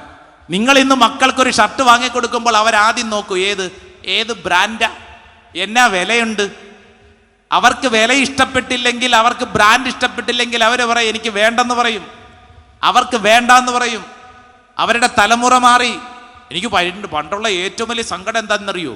ഈ പുതിയ പാഠപുസ്തകത്തിനൊരു മണമുണ്ട്. പുതിയ പാഠപുസ്തകം നമ്മുടെ കയ്യിൽ വരും. ആദത്തിന്റെ കാലഘട്ടം തൊട്ട് ഉപയോഗിച്ച് കീറിപ്പറിഞ്ഞ ഒരെണ്ണം. ഇന്നത്തെ പോലെ അന്ന് പാഠപുസ്തകം മാറുന്നില്ലല്ലോ. 5ാം ക്ലാസ് കഴിയുമ്പോൾ 6ാം ക്ലാസ്, 6ാം ക്ലാസ് കഴിയുമ്പോൾ 7ാം ക്ലാസ്, അങ്ങനെയായിരുന്നു പാഠപുസ്തകം കയ്യിൽ. നമ്മുടെ കയ്യിൽ വരുന്ന കീറിപ്പറിഞ്ഞ ഒരെണ്ണം, സ്വന്തം പേര് പോലും എഴുതാൻ സ്ഥലമില്ല. ഇത് അന്ധകാലം. ഈ കാലം ഇന്നത്തെ കാലഘട്ടത്തിലെ മക്കളോട് പറഞ്ഞു കഴിയുമ്പോൾ അവർക്ക് മനസ്സിലാവുമോ? എങ്ങനെ മനസ്സിലാവും? രാവിലെ സ്കൂളിൽ പോണ കണ്ടിട്ടില്ലേ? പർവ്വതാരോഹകർ പോകണ പോലെയാ. തോളത്ത് വലിയ സഞ്ചിയൊക്കെ വെച്ച് ഒരു സോഡാ കണ്ണടം വെച്ചോണ്ട് രാവിലെ ഇറങ്ങും. ഞാൻ കളിയാക്കാൻ പറഞ്ഞതല്ല, കാലം മാറി. പണ്ട് ഒരു 2 നോട്ട് ബുക്കും പിടിച്ചോണ്ട് ഇങ്ങനെ പോകുന്ന പോക്കല്ലെന്ന്. കാലം മാറി, രീതികൾ മാറി, തലമുറകൾ മാറി. സ്വർത്തി പറഞ്ഞ ഹല്ലേലൂയ. ഈ തലമുറയെ മനസ്സിലാക്കാൻ, ഈ തലമുറയ്ക്ക് സൗഖ്യം കൊടുക്കാൻ ഇവിടെ ഇരിക്കുന്ന ഓരോരുത്തർക്കും കടപ്പാടുണ്ട്. പരിശുദ്ധ അമ്മ നമ്മളെ ക്ഷണിക്കുന്നത് ഈ വലിയൊരു സൗഖ്യ ശുശ്രൂഷയ്ക്ക് വേണ്ടിയിട്ടാണ്. നമ്മുടെ വീട്ടിൽ മുറിവേറ്റ അനേകരുണ്ട്. ആ മുറിവ് ഉണക്കുന്നിടമായിരിക്കണം നമ്മുടെ വീട്. ശരീരത്തിൽ ഉണ്ടാവുന്ന മുറിവിനെ കുറിച്ചല്ല ഞാൻ പറയുന്നത്, മനസ്സിലേൽക്കുന്ന മുറിവ്. ആ മുറിവ് ഉള്ളിൽ കടന്നു കഴിഞ്ഞാൽ ആ മുറിവുമായിട്ടാണ് പലരും ജീവിക്കുന്നത്. ആ മുറിവ് വ്യക്തികളിൽ ഭാരപ്പെടുത്തും. Praise the Lord. പറഞ്ഞ ഹല്ലേലൂയ, ഹല്ലേലൂയ, ഹല്ലേലൂയ. ആ മുറിവ് അത് അസ്വസ്ഥതയായി മാറും, ഭാരമായിട്ട് മാറും. കഴിഞ്ഞിടയ്ക്ക് അപ്പനും അമ്മയും കൂടെ മകനെ കൊണ്ടുവന്നിരിക്കുന്നു. എഞ്ചിനീയറിംഗ് പഠിക്കുന്ന മകൻ. അവൻ 2ാം വർഷം എത്തിയപ്പോഴത്തേക്ക് അവൻ തീരുമാനം എടുത്ത് ഞാൻ പഠിക്കാൻ പോകുന്നില്ല. അവൻ വീട്ടിൽ കുത്തിയിരിക്കുന്നു. അപ്പനും അമ്മയും കൂടെ പിടിച്ചോണ്ട് എൻ്റെ മുമ്പിൽ കൊണ്ട് നിർത്തിയിട്ട് ഈ അപ്പൻ എൻ്റെ മുമ്പിൽ നിന്നോണ്ട് മകനെ ചീത്ത പറയാൻ തുടങ്ങി. എന്നിട്ട് എൻ്റെ നേരെ തിരിഞ്ഞിട്ട് പറഞ്ഞു, അച്ഛാ ഇവനെയൊക്കെ എന്നാ ചെയ്യണം? എന്തിന്റെ കുറവാച്ചാ ഇവന്? ചോദിക്കുന്നതൊക്കെ ഞാൻ കൊടുക്കുന്നില്ലേ? ഇവനൊക്കെ എന്തിന്റെ കുറവാ? എന്നിട്ട് അവനോട് പറയുക, എടാ നിന്റെ പ്രായത്തിലൊക്കെ ഞാൻ എന്തോരം കഷ്ടപ്പെട്ടെന്ന് നിനക്കറിയോ? അപ്പൻ മകന്റെ നേരെ വിരൽ ചൂണ്ടിക്കൊണ്ട് ചൂടാകുമ്പോൾ ഞാൻ ആ ചെറുക്കന്റെ കണ്ണുകളിലേക്ക് നോക്കിയപ്പോൾ കണ്ടത് എന്താണെന്നറിയാവോ? ദേഷ്യത്തിന്റെ ഒരു കനൽ ഞാൻ കണ്ടു. അപ്പനെ ഒന്ന് ശാന്തമാക്കി അവിടെ ഇരുത്തിയിട്ട് ഞാൻ ഈ എഞ്ചിനീയറിംഗ് പഠനം നിർത്തിയ ചെറുക്കനുമായിട്ട് ധ്യാന മന്ദിരത്തില് അവിടെ കൂടെ ഒന്ന് നടന്നൊന്ന് പ്രാർത്ഥിക്കാന്ന് കരുതി ഞാൻ വിളിച്ചോണ്ട് പോയി. ഞാൻ അവന്റെ കയ്യെ കയറി പിടിച്ചപ്പോ കൈക്ക് ഭയങ്കര ചൂട്. എനിക്ക് മനസ്സിലാവും അവന്റെ ശരീരം മൊത്തത്തിൽ ചൂടാ. ഞാൻ ചോദിച്ചു, എന്നാ പറ്റിയടാ, ഇതെന്തുവാടാ? അവൻ പറഞ്ഞു, അച്ഛാ അപ്പം പറഞ്ഞ കേട്ടില്ലേ, 24 മണിക്കൂറും ഇത് മാത്രമേ പറയാനുള്ളെന്ന്. അച്ഛ എന്നെങ്കിലും ഒരു ദിവസമെങ്കിലും എൻ്റെ അപ്പനൊന്ന് എന്നെ ചേർത്ത് പിടിച്ചിട്ട്, എൻ്റെ മോനെ എടാ നിനക്ക് ഈ ഭൂമിയിൽ ആരാവണമെന്ന് എന്നോട് ചോദിച്ചിട്ടില്ല അച്ഛാ. എഞ്ചിനീയറിംഗ് എനിക്ക് ഇഷ്ടമല്ല അച്ഛാ, എന്നെ പിടിച്ച് നിർബന്ധിച്ചാക്കിയതാ. എനിക്ക് ഇഷ്ടമല്ലെന്ന് ഞാൻ അപ്പോഴേ പറഞ്ഞതാ. പക്ഷെ അവർക്ക് കുടുംബത്തിന്റെ അഭിമാനമാണത്രേ. അവർ ഞങ്ങളുടെ വീട്ടില് അച്ഛാ അപ്പൻ അനിയന്മാര് എഞ്ചിനീയർമാര്, അമ്മയുടെ വീട്ടിൽ എഞ്ചിനീയർമാര്, എന്നെ എഞ്ചിനീയർ ആക്കണം. അച്ഛാ എനിക്ക് താല്പര്യമില്ല അച്ഛാ. എന്നെ ഒന്ന് ചേർത്ത് പിടിച്ചിട്ട് എന്നെ ഒന്ന് സ്നേഹിക്കാൻ ഈ അപ്പനും അമ്മയും തയ്യാറാവുന്നുണ്ടോ? അച്ഛൻ അറിയോ എത്ര കൗൺസിലിംഗ് ആയെന്ന്? എന്നെയും കൊണ്ടുപോകും, ഓരോ കൗൺസിലിങ്ങിനും കൊണ്ടു നിർത്തിയിട്ട് എന്നെ വിചാരണ ചെയ്യും. ഏതോ കേസിലെ പ്രതിയെ പോലെ എന്നെ എപ്പോഴും കുറ്റപ്പെടുത്തും. അച്ഛാ എനിക്കൊരു ജീവിതമില്ല അച്ഛാ, എനിക്കൊരു ജീവിതമില്ലേ. ഞാനിത് പറയുമ്പോഴത്തേക്ക് നേപ്പാളിലെ ജൻസികളെ കുറിച്ചല്ല, നിന്റെ വീട്ടിലുണ്ട് ജൻസികൾ, അടിച്ചമർത്തപ്പെട്ടവരുണ്ടല്ലോ, വെറുതെ ഇരിക്കത്തില്ല. ഈ നേപ്പാളിൽ എന്നാ സംഭവിച്ചെന്നറിയോ? നേപ്പാളിലെ ഭരണകൂടം അവർക്ക് ഇഷ്ടമുള്ള പോലെ ജീവിച്ചു. സാധാരണക്കാര് പാവപ്പെട്ടവര് സഹിക്കാൻ തുടങ്ങി. അപ്പോ ഈ തലമുറയിലുള്ളവര് സോഷ്യൽ മീഡിയയില് ഈ നേപ്പാളിലെ ഭരണകൂടത്തെ കുറിച്ച് കൃത്യമായ ചില കാര്യങ്ങൾ എഴുതാൻ തുടങ്ങി. അവരുടെ ആർഭാടവും ധൂർത്തുമൊക്കെ അവർ ചിത്രങ്ങളാക്കി അവരിങ്ങനെ പ്രസിദ്ധീകരിക്കാൻ തുടങ്ങി. ജെൻസി ഇസഡ് എന്ന് പറഞ്ഞു കഴിഞ്ഞാൽ സൂം എന്നാണ് അർത്ഥം. നമുക്കറിയാവുന്ന ഒരു പ്ലാറ്റ്ഫോമാണ്, സോഷ്യൽ മീഡിയയിലെ പ്ലാറ്റ്ഫോം. സൂം മീറ്റിംഗ് എന്നൊക്കെ പറയും. ഈ ജെൻസികൾ എന്ന് പറയുന്ന വേർഡ് ഉണ്ടായത് അങ്ങനെയാ. ഇവരുടെ സൂമേഴ്സ് എന്നാണ് അറിയപ്പെടുന്നത്. ഇവരെന്ത് ചെയ്തു? ഈ സൂം പ്ലാറ്റ്ഫോമിലൂടെ ഇവര് ഈ ഭരണാധികാരികളെ കുറിച്ച് ശക്തമായിട്ടുള്ള ഒരു പ്രതിഷേധം ഇങ്ങനെ അലയടിക്കാൻ തുടങ്ങി. ഭരണാധികാരികൾ ഇതറിഞ്ഞു. ഒരു തലമുറ വളർന്നു വരുന്നുണ്ട്, അടിച്ചമർത്താനാണേ പറ്റുള്ളൂ. ഇവരെന്ത് ചെയ്തെന്നറിയാവോ? ഒരു പ്രഭാതത്തില് ഇവര് സോഷ്യൽ മീഡിയ നേപ്പാൾ എന്ന് പറയുന്ന രാജ്യത്ത് നിരോധിച്ചു. വാട്സപ്പും ഫേസ്ബുക്കും ട്വിറ്ററും തുടങ്ങി എല്ലാ സോഷ്യൽ മീഡിയ എല്ലാം നിരോധിച്ച അന്നാണ് ഈ അടിച്ചമർത്തപ്പെട്ട ജെൻസികളെല്ലാം കൂടെ പുറത്തിറങ്ങിയത്. തെരുവീതികളിലേക്ക് ഇറങ്ങി പാർലമെന്റ് കത്തിച്ചു, അവിടുത്തെ ഭരണാധികാരികളെ ഓടിച്ചു വിട്ടു. പ്രിയപ്പെട്ടവരെ, അന്നവര് നിയമം തിരിച്ചു കൊണ്ടൊന്നും വീണ്ടും സോഷ്യൽ മീഡിയ ഉപയോഗിക്കാം, പക്ഷേ കൈവിട്ടുപോയി. ഞാനിത് പറയുന്നത് എന്തെന്നറിയാവോ? നമ്മുടെ വീട്ടിലും ഇതുപോലെ അടിച്ചമർത്തപ്പെട്ട ചിലരൊക്കെ ഉണ്ടെന്ന്. അവർക്കത് പ്രകടിപ്പിക്കാൻ പറ്റിയില്ലെന്നേ ഉള്ളൂ. ഈ എഞ്ചിനീയറിംഗ് പഠനം 2ാം വർഷം നിർത്തിയവർ എന്നോട് പറഞ്ഞു, അച്ഛാ, എനിക്കൊരു സ്വപ്നമില്ല എൻ്റെ ജീവിതത്തെക്കുറിച്ച്. എൻ്റെ അപ്പനും അമ്മയും എന്നെ ഒന്ന് ചേർത്ത് പിടിച്ച് എന്നെ ഒന്ന് സ്നേഹിച്ചുകൂടെ? അച്ഛാ, എൻ്റെ ഉള്ളിൽ മുറിവേറ്റൊരു മനുഷ്യനാണ് ഞാൻ. എൻ്റെ പ്രിയപ്പെട്ടവരെ, മുറിവുകൾ ഏറ്റാൽ ഓർത്തോണം, ആ മുറിവ് നിന്റെ ജീവിതത്തിൽ നിന്നെ നശിപ്പിക്കും. ഒരു വചനം ഒന്ന് എടുത്ത് വായിച്ചോ. ബുക്ക് ഓഫ് സാം ചാപ്റ്റർ 73, 73-ാം അധ്യായം 21 and 22. ഒരു സുന്ദരമായ വചനം ദാവീദ് രാജാവ് നമ്മളെ പഠിപ്പിക്കുകയാണ്. നമുക്കൊന്ന് വായിച്ചു കേൾക്കാം. എന്റെ ആത്മാവിൽ കയ്പ് നിറഞ്ഞപ്പോൾ എന്റെ ഹൃദയത്തിന് മുറിവേറ്റപ്പോൾ ഞാൻ മൂഢനും അജ്ഞനുമായി തീർന്നു. അങ്ങയുടെ മുമ്പിൽ ഞാനൊരു മൃഗത്തെ പോലെയായി. ഇങ്ങോട്ട് നോക്കിക്കേ, ചില സമയത്ത് മൃഗത്തെക്കാളും കഷ്ടം. ഞാനിത് പറയുമ്പോൾ ഇന്നത്തെ പത്രത്തിലുണ്ടെന്ന്, ക്രിസ്തീയ കുടുംബത്തിൽ അപ്പനും മകനും കൂടെ ഒരുമിച്ച് മദ്യപിച്ചു. അത് അവരുടെ വീട്ടിലെ പതിവാണ്. ഇന്നലെ സംഭവിച്ചത് എന്തെന്നറിയോ?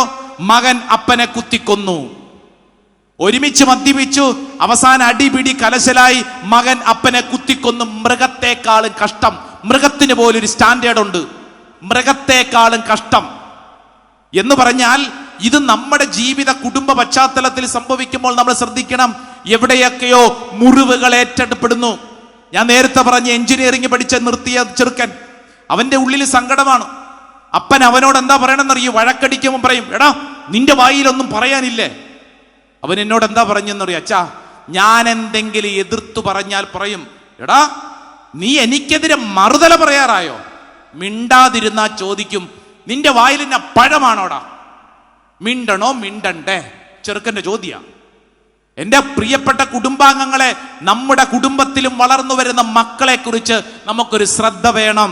വിശുദ്ധ പൗലോസ് ശ്ലീഹ എഫേസുസുകാർക്ക് എഴുതിയ ലേഖനത്തില് 6-ാം അധ്യായം അതിന്റെ 4-ാം തിരുവചനത്തിൽ വളരെ പ്രധാനപ്പെട്ട ഒരു കാര്യം നമ്മളെ പൗലോസ് ശ്ലീഹ പഠിപ്പിക്കും. ഒന്നെടുത്ത് വായിച്ചേ.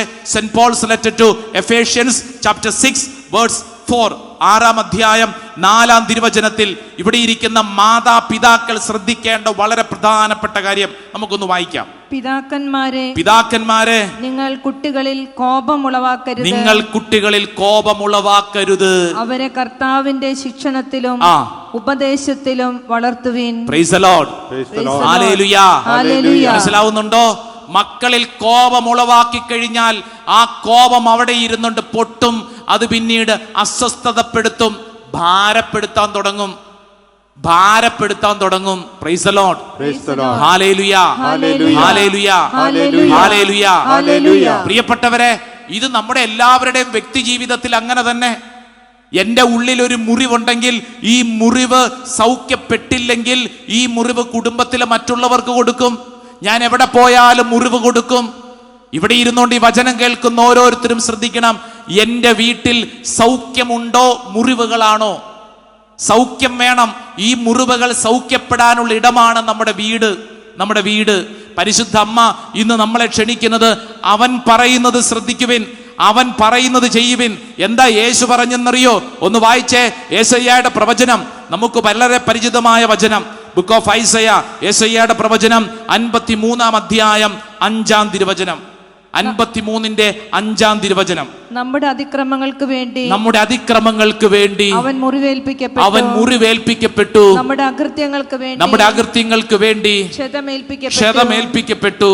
അവന്റെ മേലുള്ള ശിക്ഷ നമുക്ക് രക്ഷ നൽകി. ഹല്ലേലൂയാ, ഹല്ലേലൂയാ, ഹല്ലേലൂയാ എന്ന് പറഞ്ഞു കഴിഞ്ഞാൽ കുടുംബത്തിൽ ഏത് തരത്തിലുള്ള മുറിവുകളുണ്ടോ ആ മുറിവുകൾ കുരിശിലെ യേശുവിലൂടെ സൗഖ്യപ്പെടണം. ഹല്ലേലൂയാ, ഹല്ലേലൂയാ, ഹല്ലേലൂയാ, ഹല്ലേലൂയാ. ഈ ശുശ്രൂഷ സമയത്ത് ഓരോ വ്യക്തിയും ചിന്തിക്കേണ്ടത്, എന്റെ സ്വഭാവത്തിൽ എന്തെങ്കിലും മുറിവുകൾ ഉള്ളിലുണ്ടോ? ഉണ്ടാവും.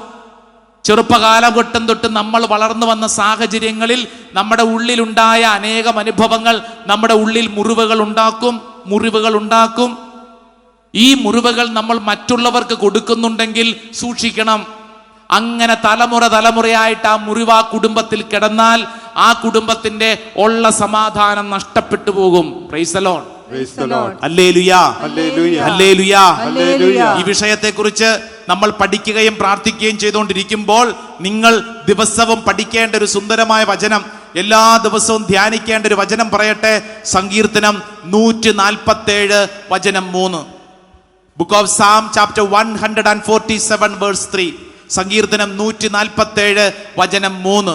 അവിടുന്ന് ഹൃദയം തകർന്നവരെ സൗഖ്യപ്പെടുത്തുകയും അവരുടെ മുറിവുകൾ വെച്ചുകെട്ടുകയും ചെയ്യുന്നു. പ്രൈസ് ദി ലോർഡ്, ഹല്ലേലൂയാ. അവിടുന്ന് എന്ന് പറഞ്ഞാൽ യേശു. നിന്റെ ഉള്ളിലുള്ള മുറിവ് എന്താണോ ആ മുറിവിനെ സൗഖ്യപ്പെടുത്താൻ ഈശോ ആഗ്രഹിക്കുന്നു. പ്രൈസ് ദി ലോർഡ്, ഹല്ലേലൂയാ. ആ സൗഖ്യപ്പെടുത്തുന്നതിന് വേണ്ടി ആദ്യം നമുക്ക് ഉള്ളിന്റെ ഉള്ളിൽ സൗഖ്യം ഉണ്ടായിരിക്കണം. Price the Lord, hallelujah. ഞാൻ ചോദിക്കട്ടെ, ശാരീരികമായ രോഗമാണോ മാനസിക രോഗമാണോ വേദന കൂടുതൽ ഉണ്ടാക്കുന്നത്? ശ്രദ്ധിച്ചേ, ഒന്ന് പറഞ്ഞേ. ശാരീരികമായ രോഗമാണോ മാനസികമായ രോഗമാണോ വേദന കൂടുതൽ ഉണ്ടാക്കുന്നത്? പറഞ്ഞേ. മാനസികം. കാരണം എന്താ? മാനസികം ഉള്ളിലാണ്. പുറമെയുള്ള ആൾക്ക് ഇത് മനസ്സിലാകത്തില്ല. നീ അനുഭവിക്കുന്ന വേദന നിന്റെ എത്ര ചങ്കാണെന്ന് പറയുന്ന ആൾക്കും മനസ്സിലാകത്തില്ലെന്ന്. നമ്മുടെയൊക്കെ വീട്ടിലെ ഏറ്റവും വലിയ സങ്കടമല്ലേ, നിങ്ങൾക്ക് എന്നെ ഒന്ന് മനസ്സിലാക്കിയാൽ എന്താ കുഴപ്പം, നിങ്ങൾ എന്നെ ഒന്ന് അംഗീകരിച്ചാൽ എന്താ കുഴപ്പം, ഞാൻ പറയുന്നൊന്ന് കേട്ടാൽ എന്താ കുഴപ്പം. നമ്മുടെ വീട്ടിലെ ചില സംഭാഷണ ശൈലികളാണ്. എന്ന് പറഞ്ഞാൽ ഉള്ളിന്റെ ഉള്ളിൽ അനുഭവിക്കുന്ന ഈ വിഷമം, അത് വല്ലാത്ത വിഷമമാണെന്ന്. ആ വിഷമം ഉള്ളിൽ കടന്നു കഴിഞ്ഞാൽ നമ്മുടെ ശരീരത്തിലോട്ടും കടന്നു വരും. അതുകൊണ്ടാണ് ശാസ്ത്രം പഠിപ്പിക്കുന്നത്, ഒട്ടുമുക്കാലും ശരീരത്തിൽ ഉണ്ടാകുന്ന രോഗങ്ങൾക്ക് കാരണം മനസ്സിലാണ്. അതിന്റെ കാരണം ഇരിക്കുന്നത് സൈക്കോസൊമാറ്റിക് എന്നാ പറയുന്നത്. ഒട്ടുമുക്കാല് രോഗങ്ങൾ ശരീരത്തിൽ അനുഭവിക്കുന്നതിന് കാരണം ഉള്ളിലിരിക്കുന്നു. ഈ ഉള്ളിലുള്ള രോഗം നമ്മുടെ ശരീരത്തിലോട്ട് കടന്നു വരുന്നു, അത് നമ്മളെ നശിപ്പിക്കുന്നു.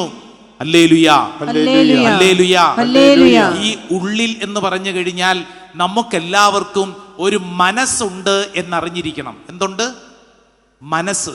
ഒരു മനുഷ്യൻ എന്ന് പറഞ്ഞാൽ 3 തലങ്ങൾ ചേർന്നതല്ലേ? ശരീരം, മനസ്സ്, ആത്മാവ്. Body, mind and soul. നമുക്കറിയാം. ശരീരം ഉണ്ടോന്ന്? അതേ ഉള്ളൂ. മനസ്സുണ്ടോ? ഇല്ലേ? ഇടയ്ക്കിടയ്ക്ക് വീട്ടിലൊക്കെ എന്തെങ്കിലുമൊക്കെ പറയുമ്പോൾ നമ്മൾ എന്ത് പറയും? എനിക്ക് മനസ്സില്ലെന്ന് പറയും. അത് വെറുതെ പറയണതാ. എല്ലാവരുടെ ഉള്ളിൽ മനസ്സ് ഉണ്ട്. ഹല്ലേലൂയാ. ഞാൻ ചോദിക്കട്ടെ, ഈ മനസ്സ് എവിടെ ഇരിക്കുന്നേ? തലയിലാണോ? എവിടെ ഇരിക്കുന്നത്? മനസ്സ് എവിടെ ഇരിക്കുന്നത്? ഈ ശരീരത്തിൽ മനസ്സ് എവിടെ ഇരിക്കുന്നത്? ഹൃദയത്തിലാണോ? ആണോ? ഹൃദയം എന്ന് പറയുന്നത് ഒരു ഓർഗൻ, ഒരു അവയവമല്ലേ? അപ്പൊ ഈ മനസ്സ് എവിടെ ഇരിക്കുന്നു? കൃത്യമായിട്ട് ഏതെങ്കിലും ഡോക്ടർമാര് ഇന്നേവരെ ശസ്ത്രക്രിയ ചെയ്തുകൊണ്ടിരിക്കുമ്പോ ഹമ്പടാ ദേ ഇരിക്കുന്നു മനസ്സ്, അങ്ങനെ കണ്ടുപിടിച്ചിട്ടുണ്ടോ? ഉണ്ടോ? ഇല്ല. ഉദാഹരണത്തിന് ഈ ബൾബ് ഇവിടെ കത്തി നിൽക്കുന്നു, നല്ല പ്രകാശം.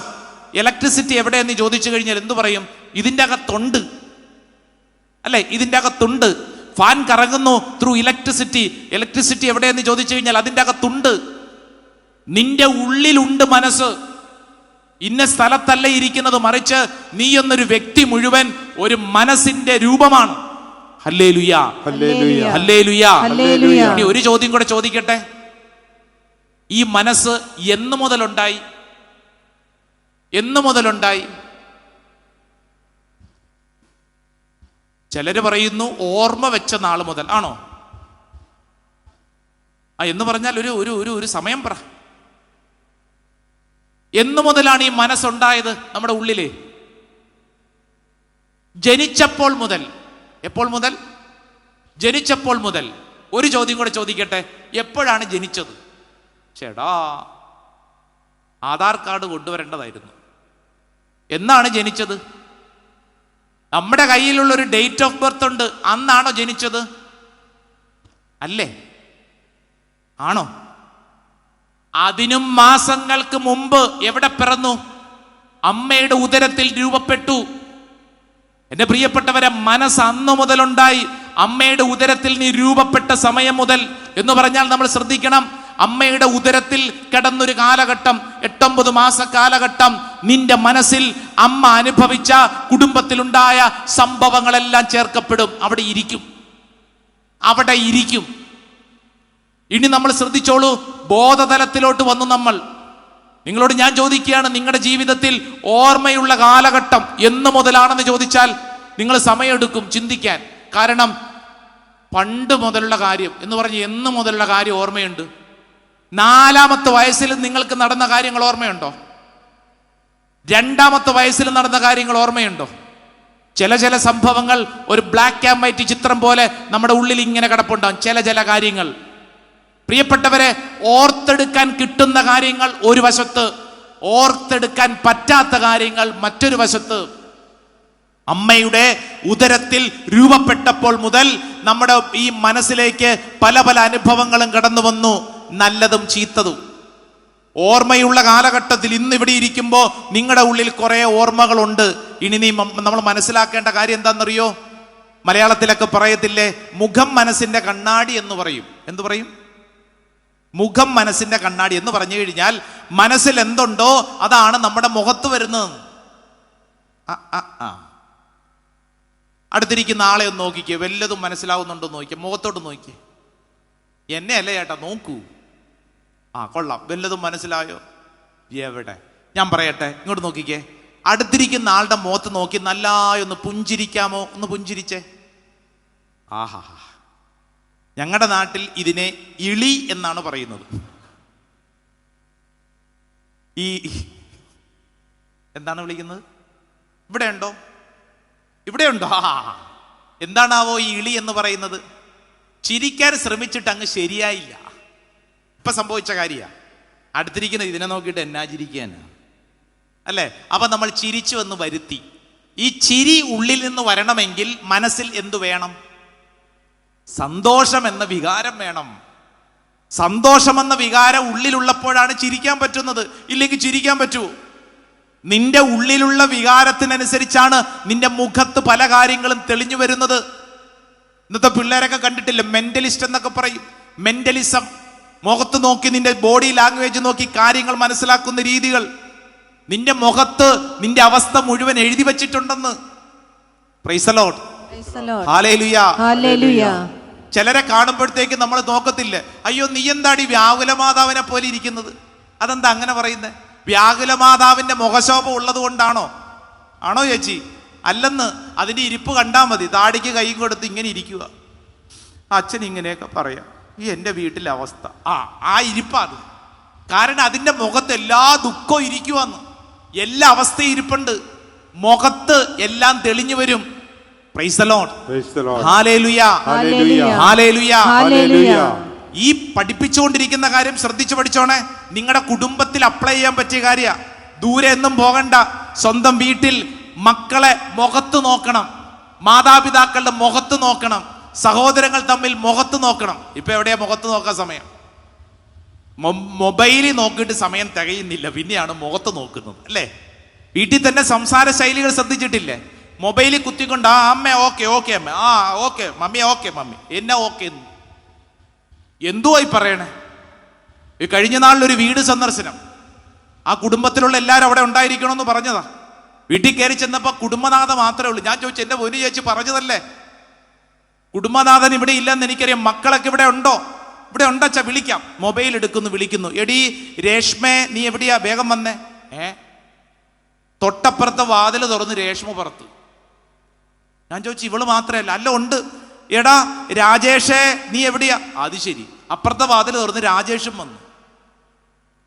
ഞാൻ ചോദിച്ചു, ഇവരെ വിളിക്കാൻ വേണ്ടി ആ വാതിലിൽ ഒന്ന് മുട്ടിയാ പോരെ?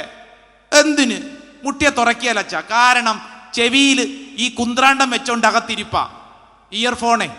അതുകൊണ്ട് നമ്മൾ എത്ര മുട്ടിയാലും തുറക്കിയാല. പക്ഷേ അച്ഛാ, മൊബൈൽ ഓൺലൈൻ ഇരിക്കുന്ന എനിക്ക് കാണാവേ. ഓൺലൈനാ, അതുകൊണ്ട് വിളിച്ചാൽ ഇങ്ങോട്ട് പോരും. മൊബൈലിൽ വിളിക്കുന്നതാ നല്ലത്. ദേ, മുഖത്ത് നോക്കിയുള്ള സംഭാഷണമൊക്കെ നമ്മുടെ വീട്ടിൽ കുറഞ്ഞു പോയില്ലേ? ഈ മുഖത്ത് നോക്കാത്തത് കൊണ്ടാണ് പല കാര്യങ്ങളും മനസ്സിലാകാത്തത്. ഉദാഹരണത്തിന്, ഭർത്താവ് ജോലി കഴിഞ്ഞ് വീട്ടിലോട്ട് വരുന്നു. സാധാരണഗതിയിൽ ഭാര്യ ഒരു ചായയൊക്കെ വെച്ച്, ചേട്ടാ ഇരിക്ക് ചായ കുടിക്കെന്ന് പറയുന്ന ഭാര്യയാണ്. പക്ഷേ ദേ, ജോലി കഴിഞ്ഞ് ഭർത്താവ് തിരിച്ചു വന്നപ്പോൾ ഭാര്യ ഇങ്ങനെ മുഖം വീർപ്പിച്ചിരിക്കുന്നു. ഭർത്താവ് എന്തു മനസ്സിലാക്കണം? പറ ഭർത്താവേ, എന്തു മനസ്സിലാക്കണം? എൻ്റെ ഭാര്യയുടെ മുഖത്ത് കടന്നൽ കുത്തി ആണോ? അങ്ങനെ ചിന്തിച്ചാൽ അങ്ങനെ ഇരിക്കുള്ളൂ, ബോംബ് പൊട്ടും. ഭാര്യയുടെ ഉള്ളിൽ എന്തോ ഒരു സാധനം പൊട്ടാനുണ്ടെന്ന്. ഭാര്യ മുഖം വീർപ്പിച്ചിരിക്കുന്നു. സാധാരണഗതിയിൽ ചായ തരുന്ന ചിരിക്കുന്ന ഭാര്യ ചിരിക്കുന്നില്ല, ചായയുമില്ല. അപ്പോൾ ഭർത്താവ് ഓർക്കണം, എന്തോ അപകടത്തിന്റെ സ്മെല്ല് വരുന്നുണ്ടല്ലോ. അവിടെ ചെന്നിട്ട്, നിനക്കെന്താടി കുഴപ്പം ചായ തന്നാൽ? നീ എന്താടി മുഖം വീർപ്പിച്ചിരിക്കുന്നെന്ന് ചോദിച്ചു കഴിഞ്ഞാൽ വിവരമറിയും. ചെയ്യേണ്ട കാര്യം എന്താ? ആ ഭാര്യയുടെ അടുത്തിരുന്ന് അവളുടെ ഉള്ളിലുള്ള കാര്യങ്ങൾ എന്താണെന്നറിഞ്ഞാൽ രക്ഷപ്പെട്ടു, സമാധാനം ഉണ്ടാവും. ഇല്ലെങ്കിൽ ബോംബ് പൊട്ടും. മനസ്സിൽ കിടക്കുന്ന മുറിവുകളെ സൗഖ്യപ്പെടണം. അതിന് മനസ്സിനെ മനസ്സിലാക്കണം. ഒരു മനുഷ്യന്റെ മുഖത്ത് നോക്കി സംസാരിക്കണം. കുടുംബ അംഗങ്ങൾ തമ്മിൽ കുടുംബത്തില് സംസാരം മുഖത്ത് നോക്കി ചെയ്യണമെന്ന്. കഴിഞ്ഞ നാളിൽ പ്രാർത്ഥിക്കാൻ വന്നൊരു ചേച്ചി സങ്കടത്തോടെ എന്നോട് പറഞ്ഞു, അച്ഛാ 2 മക്കളുണ്ട്, ഒരുത്തൻ ജർമ്മനി, ഒരുത്തൻ കാനഡ, അത് പോയി. ഞാൻ ചോദിച്ചു, പിന്നെ ആരാ ഉള്ള? ഉണ്ടല്ലോ ഒരാള്, അതെന്റെ കിട്ടിയവൻ. ഇതിയാനെ നോക്കി രാവിലെ തൊട്ട് എൻ്റെ ഈ വീട്ടിൽ ഇരിപ്പാ. ഞാൻ പറഞ്ഞു, നല്ല കാര്യമല്ലേ? എന്ത് നല്ല കാര്യം അച്ഛാ? ഞാൻ ഈ മനുഷ്യന് ഭക്ഷണമൊക്കെ ഉണ്ടാക്കി വയ്ക്കുവേ. ആ മേശപ്പുറത്ത് വരൂ, അവിടെ ഒരു മൊബൈൽ സ്റ്റാൻഡ് ഉണ്ട്. 24 മണിക്കൂർ യൂട്യൂബിലിരുന്നുണ്ട്. ആ മലയാളി ഈ മലയാളി ഇതെല്ലാം പറഞ്ഞ് കേട്ടോണ്ടിരിക്കുക. എന്നിട്ട് ഭക്ഷണം കഴിക്കാൻ വരുമ്പോൾ ആ സ്റ്റാൻഡിലോട്ട് മൊബൈൽ വെക്കും. എന്നിട്ട് അങ്ങോട്ട് നോക്കിക്കൊണ്ടാണ് ഇത് വെട്ടി വിഴുങ്ങുന്നത്. ഞാൻ തൊട്ടപ്പുറത്ത് നിപ്പുണ്ട്. എന്നെ ഒന്ന് നോക്കണ്ടേ? എടി നീ കഴിച്ചോ? ഒരു വാക്ക് അതെല്ലാം തിന്നിട്ട് ഏമ്പക്കവും വിട്ടിട്ട് എഴുന്നേറ്റ് പോകും. അച്ഛാ, എനിക്ക് സങ്കടം വന്നിട്ട് വയ്യ. ഇതെന്തൊരു ജീവിതം അച്ഛാ? ഈ മനുഷ്യന് വേണ്ടി വെച്ച് വിളമ്പിക്കൊടുത്ത് എൻ്റെ ജീവിതം. മക്കളുണ്ടായിരുന്നോ? പിന്നെ മക്കളെങ്കിലും ഉണ്ടായിരുന്നു. ഇത് എന്തോ അവസ്ഥ? എന്നിട്ട് ഈ ചേച്ചി എന്നോട് പറയുക, അച്ഛാ എൻ്റെ മുഖത്തോട്ടൊന്ന് നോക്കണ്ടേ? അച്ഛാ, എന്നെ ഒന്ന് സ്നേഹിക്കണ്ടേ? 24 മണിക്കൂർ യൂട്യൂബിൻ്റെ അകത്തിരുന്നിട്ട് ഇയാൾക്ക് എന്നാ കിട്ടാനാച്ചാ? ഇതെന്തുവാ ഇങ്ങനെ? എന്നിട്ട് ഈ സ്ത്രീ പറഞ്ഞതാ, അച്ഛാ എൻ്റെ വീട്ടിലുണ്ടല്ലോ, ഞാൻ വളർന്ന വീട്ടില്, ഞങ്ങളുടെ വീട്ടിലൊരു പശു ഉണ്ടായിരുന്നു. പശു അച്ഛാ, ഈ പശുവിന് എനിക്ക് വലിയ സ്നേഹമായിരുന്നു. ഈ പശുവിന് പിണ്ണാക്കും കാടിവെള്ളമൊക്കെ ഞാൻ ഇങ്ങനെ കലക്കി കൊടുക്കും. അപ്പൊ ഈ പശു വന്നിട്ട് ആദ്യം ഇതൊന്ന് മൊത്തും. അത് കഴിഞ്ഞിട്ട് എന്നെ ഇങ്ങനെ നോക്കും. ആഹാ, ആ പശു നോക്കിയതുപോലെയെങ്കിലും എൻ്റെ ഭർത്താവ് എന്നെ ഒന്ന് നോക്കിയിരുന്നെങ്കിൽ. ആ ചേച്ചിയുടെ സങ്കടമാണ്. തൃശ്ശൂരുകാരെ കേൾക്കൂ, മുഖത്ത് നോക്കണമെന്ന്.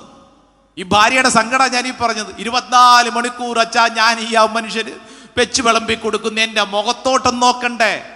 സൗഖ്യം കിട്ടും, സൗഖ്യം കിട്ടും. കുടുംബം എന്ന് പറയുന്നത് ഇതൊരു ആതുരാലയമാണെന്ന് നമ്മൾ തിയറി പഠിച്ചിട്ട് പോകാനല്ല. വീട്ടിൽ പ്രായോഗിക തലത്തിൽ നമുക്ക് പരിശീലിക്കേണ്ട കാര്യം. നല്ല വാക്കുകൾ സംസാരിച്ചാൽ അതൊരു സൗഖ്യമാണ്. മുറിവിന്റെ വാക്കുകൾ നമ്മുടെ വീട്ടിൽ സംസാരിച്ച് കുടുംബത്തിൽ കൂടുതൽ മുറിവുകൾ ഉണ്ടാക്കരുത്. മറിച്ച് കുടുംബത്തിൽ സൗഖ്യത്തിന്റെ ആത്മാവ് പ്രവർത്തിക്കണം. പ്രൈസ് ദി ലോർഡ്, ഹല്ലേലൂയാ. ഈ ശുശ്രൂഷ സമയത്ത് എൻ്റെ പ്രിയപ്പെട്ടവരെ, ഓരോ വ്യക്തിയും പരിശുദ്ധ അമ്മയെ നമ്മുടെ വീട്ടിലേക്ക് സ്വീകരിച്ചു കൊണ്ട് പോകാൻ ഇരിക്കുമ്പോൾ ശ്രദ്ധിക്കേണ്ട കാര്യം, എൻ്റെ സംസാരം, എൻ്റെ പ്രവൃത്തി, എൻ്റെ കുടുംബത്തിലെ ബന്ധങ്ങൾ മറ്റുള്ളവർക്ക് സൗഖ്യം കൊടുക്കുന്നതായിരിക്കണം. പ്രത്യേകിച്ച് നിങ്ങൾ ശ്രദ്ധിക്കേണ്ട ഒരു കാര്യം കൂടെ ഓർമ്മപ്പെടുത്തിക്കോട്ടെ. മക്കളുടെ കൂടെ ഇരിക്കാൻ സമയം കൊടുക്കണം. ജീവിത പങ്കാളിയുടെ കൂടെ ഇരിക്കാൻ സമയം കൊടുക്കണം. അവര് പറയുന്നത് കേൾക്കാൻ സമയം കൊടുക്കണം. പൊട്ടത്തരമായിരിക്കും പറയണത്, എന്നാലും വെറുതെ ഇരുന്നോണം. മക്കളുടെ കൂടെ മാതാപിതാക്കളെ നിങ്ങൾ ഇരുന്നില്ലെങ്കിൽ, മക്കളെ ഒന്ന് ചേർത്ത് പിടിക്കാനും മക്കളുടെ തലയിൽ ഇങ്ങനെ തലമുടി ഒക്കെ തഴുകാനും മാതാപിതാക്കൾക്ക് പറ്റിയില്ലെങ്കിൽ, മക്കൾക്ക് ഒരു ഉമ്മ കൊടുക്കാൻ അപ്പനും അമ്മയ്ക്കും പറ്റിയില്ലെങ്കിൽ സംഭവിക്കുന്നത് എന്നാന്നറിയോ? നാട്ടുകാര് തയ്യാറാണ്. എന്തിന്? ഇതിനെല്ലാത്തിനും. അതേന്ന് നാട്ടുകാര് തയ്യാറാണ് ഉമ്മ കൊടുക്കാനും ചേർത്ത് പിടിക്കാനും ഒക്കെ. അതാണ് കാലം. അതുകൊണ്ട് കുടുംബത്തിൽ മാതാപിതാക്കൾ മക്കളെ ഇങ്ങനെ കേൾക്കണം, അടുത്തിരിക്കണം, അവരോട് സംസാരിക്കണം, അവരുടെ സ്വപ്നങ്ങൾ എന്താന്ന് തിരിച്ചറിയണം. മക്കളുടെ മുമ്പിൽ മാത്രമല്ല, ഭാര്യ ഭർത്താക്കന്മാരും ശ്രദ്ധിച്ചോണം. പണ്ടത്തെ പോലെ അല്ല കേട്ടോ, അവിഹിത ബന്ധങ്ങൾ ഇങ്ങനെ വർദ്ധിച്ചോണ്ടിരിക്കുക. അതിന് പണ്ടത്തെ പോലെ മുട്ടത്ത് വർക്കിയുടെ നോവലൊന്നും വായിക്കണ്ട. ജെൻസികളാണ് ചില കാര്യങ്ങളിൽ മിടുക്കര്. കാരണം എന്നാ? പെട്ടെന്നാവും കാര്യം. മൊബൈൽ ഫോണൊക്കെ ഉണ്ടല്ലോ, സെക്കൻഡുകൾക്കുള്ളിൽ മതിയെന്ന്. കഴിഞ്ഞ നാളിലൊരു കുടുംബത്തില് ഭാര്യ എന്നോട് വന്ന് പറഞ്ഞത്, അച്ഛാ ഞാൻ ഇങ്ങനെ ഈ സ്ത്രീക്ക് ഒരു ചെറിയ അബദ്ധം പറ്റിപ്പോയി. ഒരു പുരുഷനോടുള്ള ഒരു വാട്സപ്പ് മെസ്സേജ് തുടങ്ങി, അത് വലിയ പ്രശ്നത്തിലായിപ്പോയി. ഈ സ്ത്രീ പറഞ്ഞത്, അച്ഛാ എൻ്റെ വീട്ടിൽ എനിക്കൊരു അംഗീകാരം കിട്ടണ്ടേ അച്ഛാ. ഞാനൊരു നല്ല സാരി ഉടുത്താൽ ഞാൻ ഭർത്താവിൻ്റെ മുമ്പിൽ ചെല്ലും നിൽക്കും. എന്തിനെന്നറിയോ? ഭർത്താവ് ഒരു നല്ല വാക്ക് പറയുമെന്ന്. എവിടെ? വെട്ടുപോത്തിന്റെ സ്വഭാവം അച്ഛാ. എന്നെ മുഖത്തോട്ട് പോലും നോക്കിയേല. എപ്പോഴും മുരടൻ സ്വഭാവം. ഇത് മാത്രമേ ഉള്ളൂ. അച്ഛാ സ്നേഹത്തോടൊന്ന് സംസാരിക്കണ്ടേ? ഞാൻ ചോദിച്ചു, ചേച്ചി പിന്നെ ഈ ബന്ധം എങ്ങനെ വന്നു? അതൊരു കല്യാണത്തിന് പോയതാ അച്ഛാ. കല്യാണത്തിന് പോയപ്പോൾ ഞാനൊരു നല്ല സാരിയൊക്കെ കൊടുത്തു. എൻ്റെ ഭർത്താവിൻ്റെ മുമ്പിൽ പോയി നിന്നു. വെട്ടുപോത്ത് എന്നെ നോക്കിയില്ല. കല്യാണ വീട്ടിൽ ചെന്നപ്പോൾ അപ്പുറത്തെ വീട്ടിലെ തോമസ് കുട്ടി എന്നെ നോക്കി ചിരിച്ചു. എൻ്റെ അടുക്കെ വന്നിട്ട് പറഞ്ഞു, സാരി കൊള്ളാം, എനിക്ക് ഇന്നോളം കിട്ടാത്ത പ്രശംസയാണ് അച്ഛാ കിട്ടിയത്. ഞാൻ വീട്ടിൽ വന്നു, എൻ്റെ ഉള്ളിൽ ഭയങ്കര സന്തോഷം. തോമസ് കുട്ടിക്ക് ഒരു മെസ്സേജ് തിരിച്ചങ്ങോട്ടയച്ചു. തോമസ് കുട്ടി താങ്ക് യു, എന്നാലും എൻ്റെ സാരി ശ്രദ്ധിച്ചല്ലോ. തോമസ് കുട്ടി റെഡിയായിട്ടിരിക്കും അപ്പുറത്ത്. തോമസ് കുട്ടി മെസ്സേജ് അങ്ങ് തിരിച്ച്, എൻ്റെ ഗ്രേസി ഞാൻ എല്ലാ ദിവസവും ശ്രദ്ധിക്കാറുണ്ട്. ഉടനെ ഇരുന്നുകൊണ്ട് ഗ്രേസി അങ്ങോട്ട്, എൻ്റെ തോമസ് കുട്ടി എന്നാ പറയാനാ, എന്നെ ഇവിടുത്തെ ആള് ശ്രദ്ധയില്ല. അവിടെ ഇരുന്നുകൊണ്ട് ഇങ്ങോട്ട്. അതേ ഗ്രേസി എൻ്റെ വീട്ടിൽ ഇതേ അവസ്ഥ. എൻ്റെ ഭാര്യ കള്ളിയാങ്കാട്ട് നീലിനെ പോലെയാ, ഒരു സ്നേഹവും ഇല്ല. മനസ്സിലാവുന്നുണ്ടോ? വണ്ടി ഏത് റൂട്ടിൽ ഓടുന്നു? സെക്കൻഡ് ബൈ സെക്കൻഡിന് വേറെ വഴിക്ക് ഓടി. പണ്ടത്തെ പോലെയൊന്നും വേണ്ടെന്ന്. ശ്രദ്ധ കൊടുത്തില്ലെങ്കിൽ, കേൾക്കാൻ തയ്യാറായില്ലെങ്കിൽ, കൂടെ ഇരിക്കാൻ മനസ്സ് കാണിച്ചില്ലെങ്കിൽ സ്നേഹം മുറിവേറ്റതാണ്. അത് പല സ്ഥലങ്ങളിലേക്കും അന്വേഷിച്ചു പോകും. കുടുംബം ഒരു ആതുരാലയമാണെന്നൊക്കെ പഠിപ്പിക്കുമ്പോൾ നമ്മൾ ഓർക്കണം, എൻ്റെ വീട്ടിൽ മുറിവേറ്റവരെ ചേർത്ത് പിടിക്കാൻ, വിശ്വസിക്കാൻ, അംഗീകരിക്കാൻ നമുക്കായെങ്കിൽ മാത്രമേ കുടുംബത്തിൽ അനുഗ്രഹമുള്ളൂ. ശ്രദ്ധി പറഞ്ഞ ഹല്ലേലൂയ, ഹല്ലേലൂയ. എല്ലാവരും ഒന്ന് ചാടി എഴുന്നേറ്റ് നിന്നേ. ദൈവസന്നിധിയിൽ എഴുന്നേറ്റ് നിന്നേ. രണ്ട് കരങ്ങൾ സ്വർഗത്തിലേക്ക് ഒന്ന് ഉയർത്തിപ്പിടിച്ചാലോ. എൻ്റെ കുടുംബം ഒരു ആതുരാലയമാവണം. പരിശുദ്ധ അമ്മ ഈ രാത്രിയിൽ എൻ്റെ കുടുംബത്തെ പഠിപ്പിക്കുന്ന പാഠം, അവൻ പറയുന്നത് ചെയ്യണം. രണ്ട് കരങ്ങൾ സ്വർഗത്തിലേക്ക് നന്നായിട്ട് ഉയർത്തിപ്പിടിച്ച കണ്ണടച്ച് ഒന്ന് ചിന്തിച്ചു നോക്കിക്കേ. എൻ്റെ വീട്ടിൽ മുറിവേറ്റ വ്യക്തികളുണ്ടോ? എൻ്റെ കുടുംബത്തിൽ ഒരുപക്ഷെ നമ്മൾ തന്നെ അനേക വഴികളിൽ മുറിവേറ്റവരായിരിക്കും. അവഗണനയുടെ, ഒറ്റപ്പെടലിൻ്റെ മുറിവുകൾ നിന്റെ ഉള്ളിൽ കിടക്കുന്നുണ്ടാവും. ചെറുപ്പകാലം മുതൽ അംഗീകാരം കിട്ടാത്തതിൻ്റെ, മറ്റുള്ളവരുടെ മുമ്പിൽ നാണം കെടേണ്ടി വന്നതിൻ്റെ, ജീവിതത്തിൽ അവഗണനയുടെ മുറിവുകളിൽ ഉള്ളിൽ കിടപ്പുണ്ടാവും. കഴിവില്ലെന്നും ഗുണമില്ലെന്നും പറഞ്ഞ് തള്ളി മാറ്റി നിർത്തിയ അനുഭവങ്ങൾ ഉള്ളിൽ കിടപ്പുണ്ടാവും. രണ്ട് കരങ്ങളും ഉയർത്തിപ്പിടിച്ച് ഈ ശുശ്രൂഷ സമയത്ത് നമ്മുടെ പ്രാർത്ഥന, പരിശുദ്ധ അമ്മേ മാതാവേ, അമ്മ വഴി ഞങ്ങൾ പ്രാർത്ഥിക്കുന്നു. കുരിശിൻ ചുവട്ടിലേക്ക് ഞങ്ങളുടെ ജീവിതത്തെ സമർപ്പിച്ച് പ്രാർത്ഥിക്കുന്നു. കുരിശിൽ നിന്നൊഴുകുന്ന രക്തത്തുള്ളി ഞങ്ങളുടെ മുറിവുകളെ സൗഖ്യപ്പെടുത്തണമേ. രണ്ട് കരങ്ങൾ സ്വർഗത്തിലേക്ക് ഉയർത്തിപ്പിടിച്ച് കണ്ണുകളടച്ച് ഓരോ വ്യക്തിയും ആഗ്രഹിക്കണം, യേശുവേ കുരിശിൽ നിന്നൊഴുകുന്ന രക്തം എന്നെ സൗഖ്യപ്പെടുത്തണമേ. തിരുവിലാവിൽ നിന്നൊഴുകുന്ന തിരിച്ചോരത്തുള്ളിയാൽ എന്നെ കഴുകണമേ. എൻ്റെ പൊന്ന് കർത്താവേ, രണ്ട് കരങ്ങൾ സ്വർഗത്തിലേക്ക് ഉയർത്തിപ്പിടിച്ച് കണ്ണുകളടച്ച് പ്രാർത്ഥിക്കുമ്പോൾ കുരിശിൽ ഈശോ മരിച്ചത് തൊട്ട് മുമ്പിൽ മനസ്സിൽ കണ്ട് പ്രാർത്ഥിക്കട്ടെ. കുരിശിൽ കിടക്കുന്ന ഈശോ ഇതാ രക്തമൊഴുക്കിയാണ് മരിച്ചത്. നിനക്ക് വേണ്ടിയിട്ടാണ് യേശു മരിച്ചത്. യേശുവിന്റെ രക്തത്താൽ നിന്റെ മുറിവുകൾ സൗഖ്യപ്പെടുന്ന സമയം, മറ്റുള്ളവരെ സൗഖ്യപ്പെടുത്തുന്നതിന് മുമ്പ് ഞാൻ എന്ന വ്യക്തി സൗഖ്യപ്പെട്ടിരിക്കണം. രണ്ട് കരങ്ങൾ സ്വർഗത്തിലേക്ക് ഉയർത്തി കണ്ണുകളടച്ച്, ഈശോയെ തിരുവിലാവിൽ നിന്നൊഴുകുന്ന തിരിച്ചോരത്തുള്ളിയാൽ എന്റെ മുറിവുകളെ സൗഖ്യപ്പെടുത്തണമേ. പ്രാർത്ഥിച്ചേ. തിരുവിലാവിൽ നിന്നൊഴുകും തിരിച്ചോര തുള്ളിയാൽ തിരുച്ചോര തുള്ളിയ കഴുകണമേ കഴുകേണമെന്ന് ഇന്ന് എന്റെ പൊന്നു കർത്താവേ, പൊന്നു കർത്താവേ.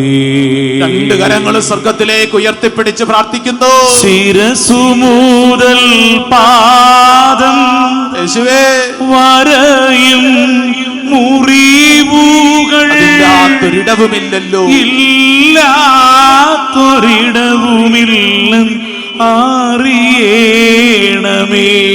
അങ്ങെഴുന്നള്ളി വന്ന് അങ്ങെഴുന്നള്ളി വന്ന് യേശുവേ ഒരു വാക്കു ചൊല്ലുമെങ്കിൽ സുഖപ്പെടുത്തണേ കർത്താവേ. സുഖമാകു എന്റെയുള്ളം വിശ്വസിപ്പൂ ഞാൻ. രണ്ട് കരങ്ങൾ സ്വർഗത്തിലേക്ക് ഉയർത്തി യേശുവേ,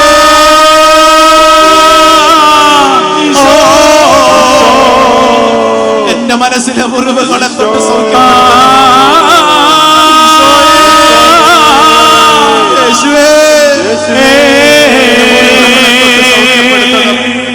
കർത്താവേ,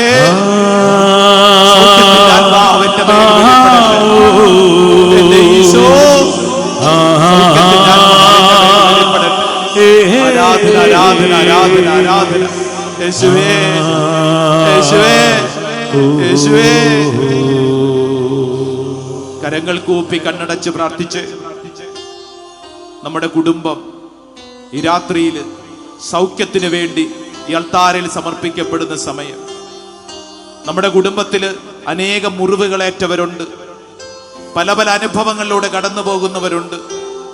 യേശുവേ, എൻ്റെ കുടുംബം ഒരു ആതുരാലയമാണ്, എൻ്റെ കുടുംബം ഒരു ദേവാലയമാണ്. പരിശുദ്ധ അമ്മയുടെ സാന്നിധ്യ ശക്തിയാൽ എൻ്റെ കുടുംബത്തിൽ അത്ഭുതകരമായ ഒരു ദൈവീക ഇടപെടൽ ഉണ്ടാവണമേ.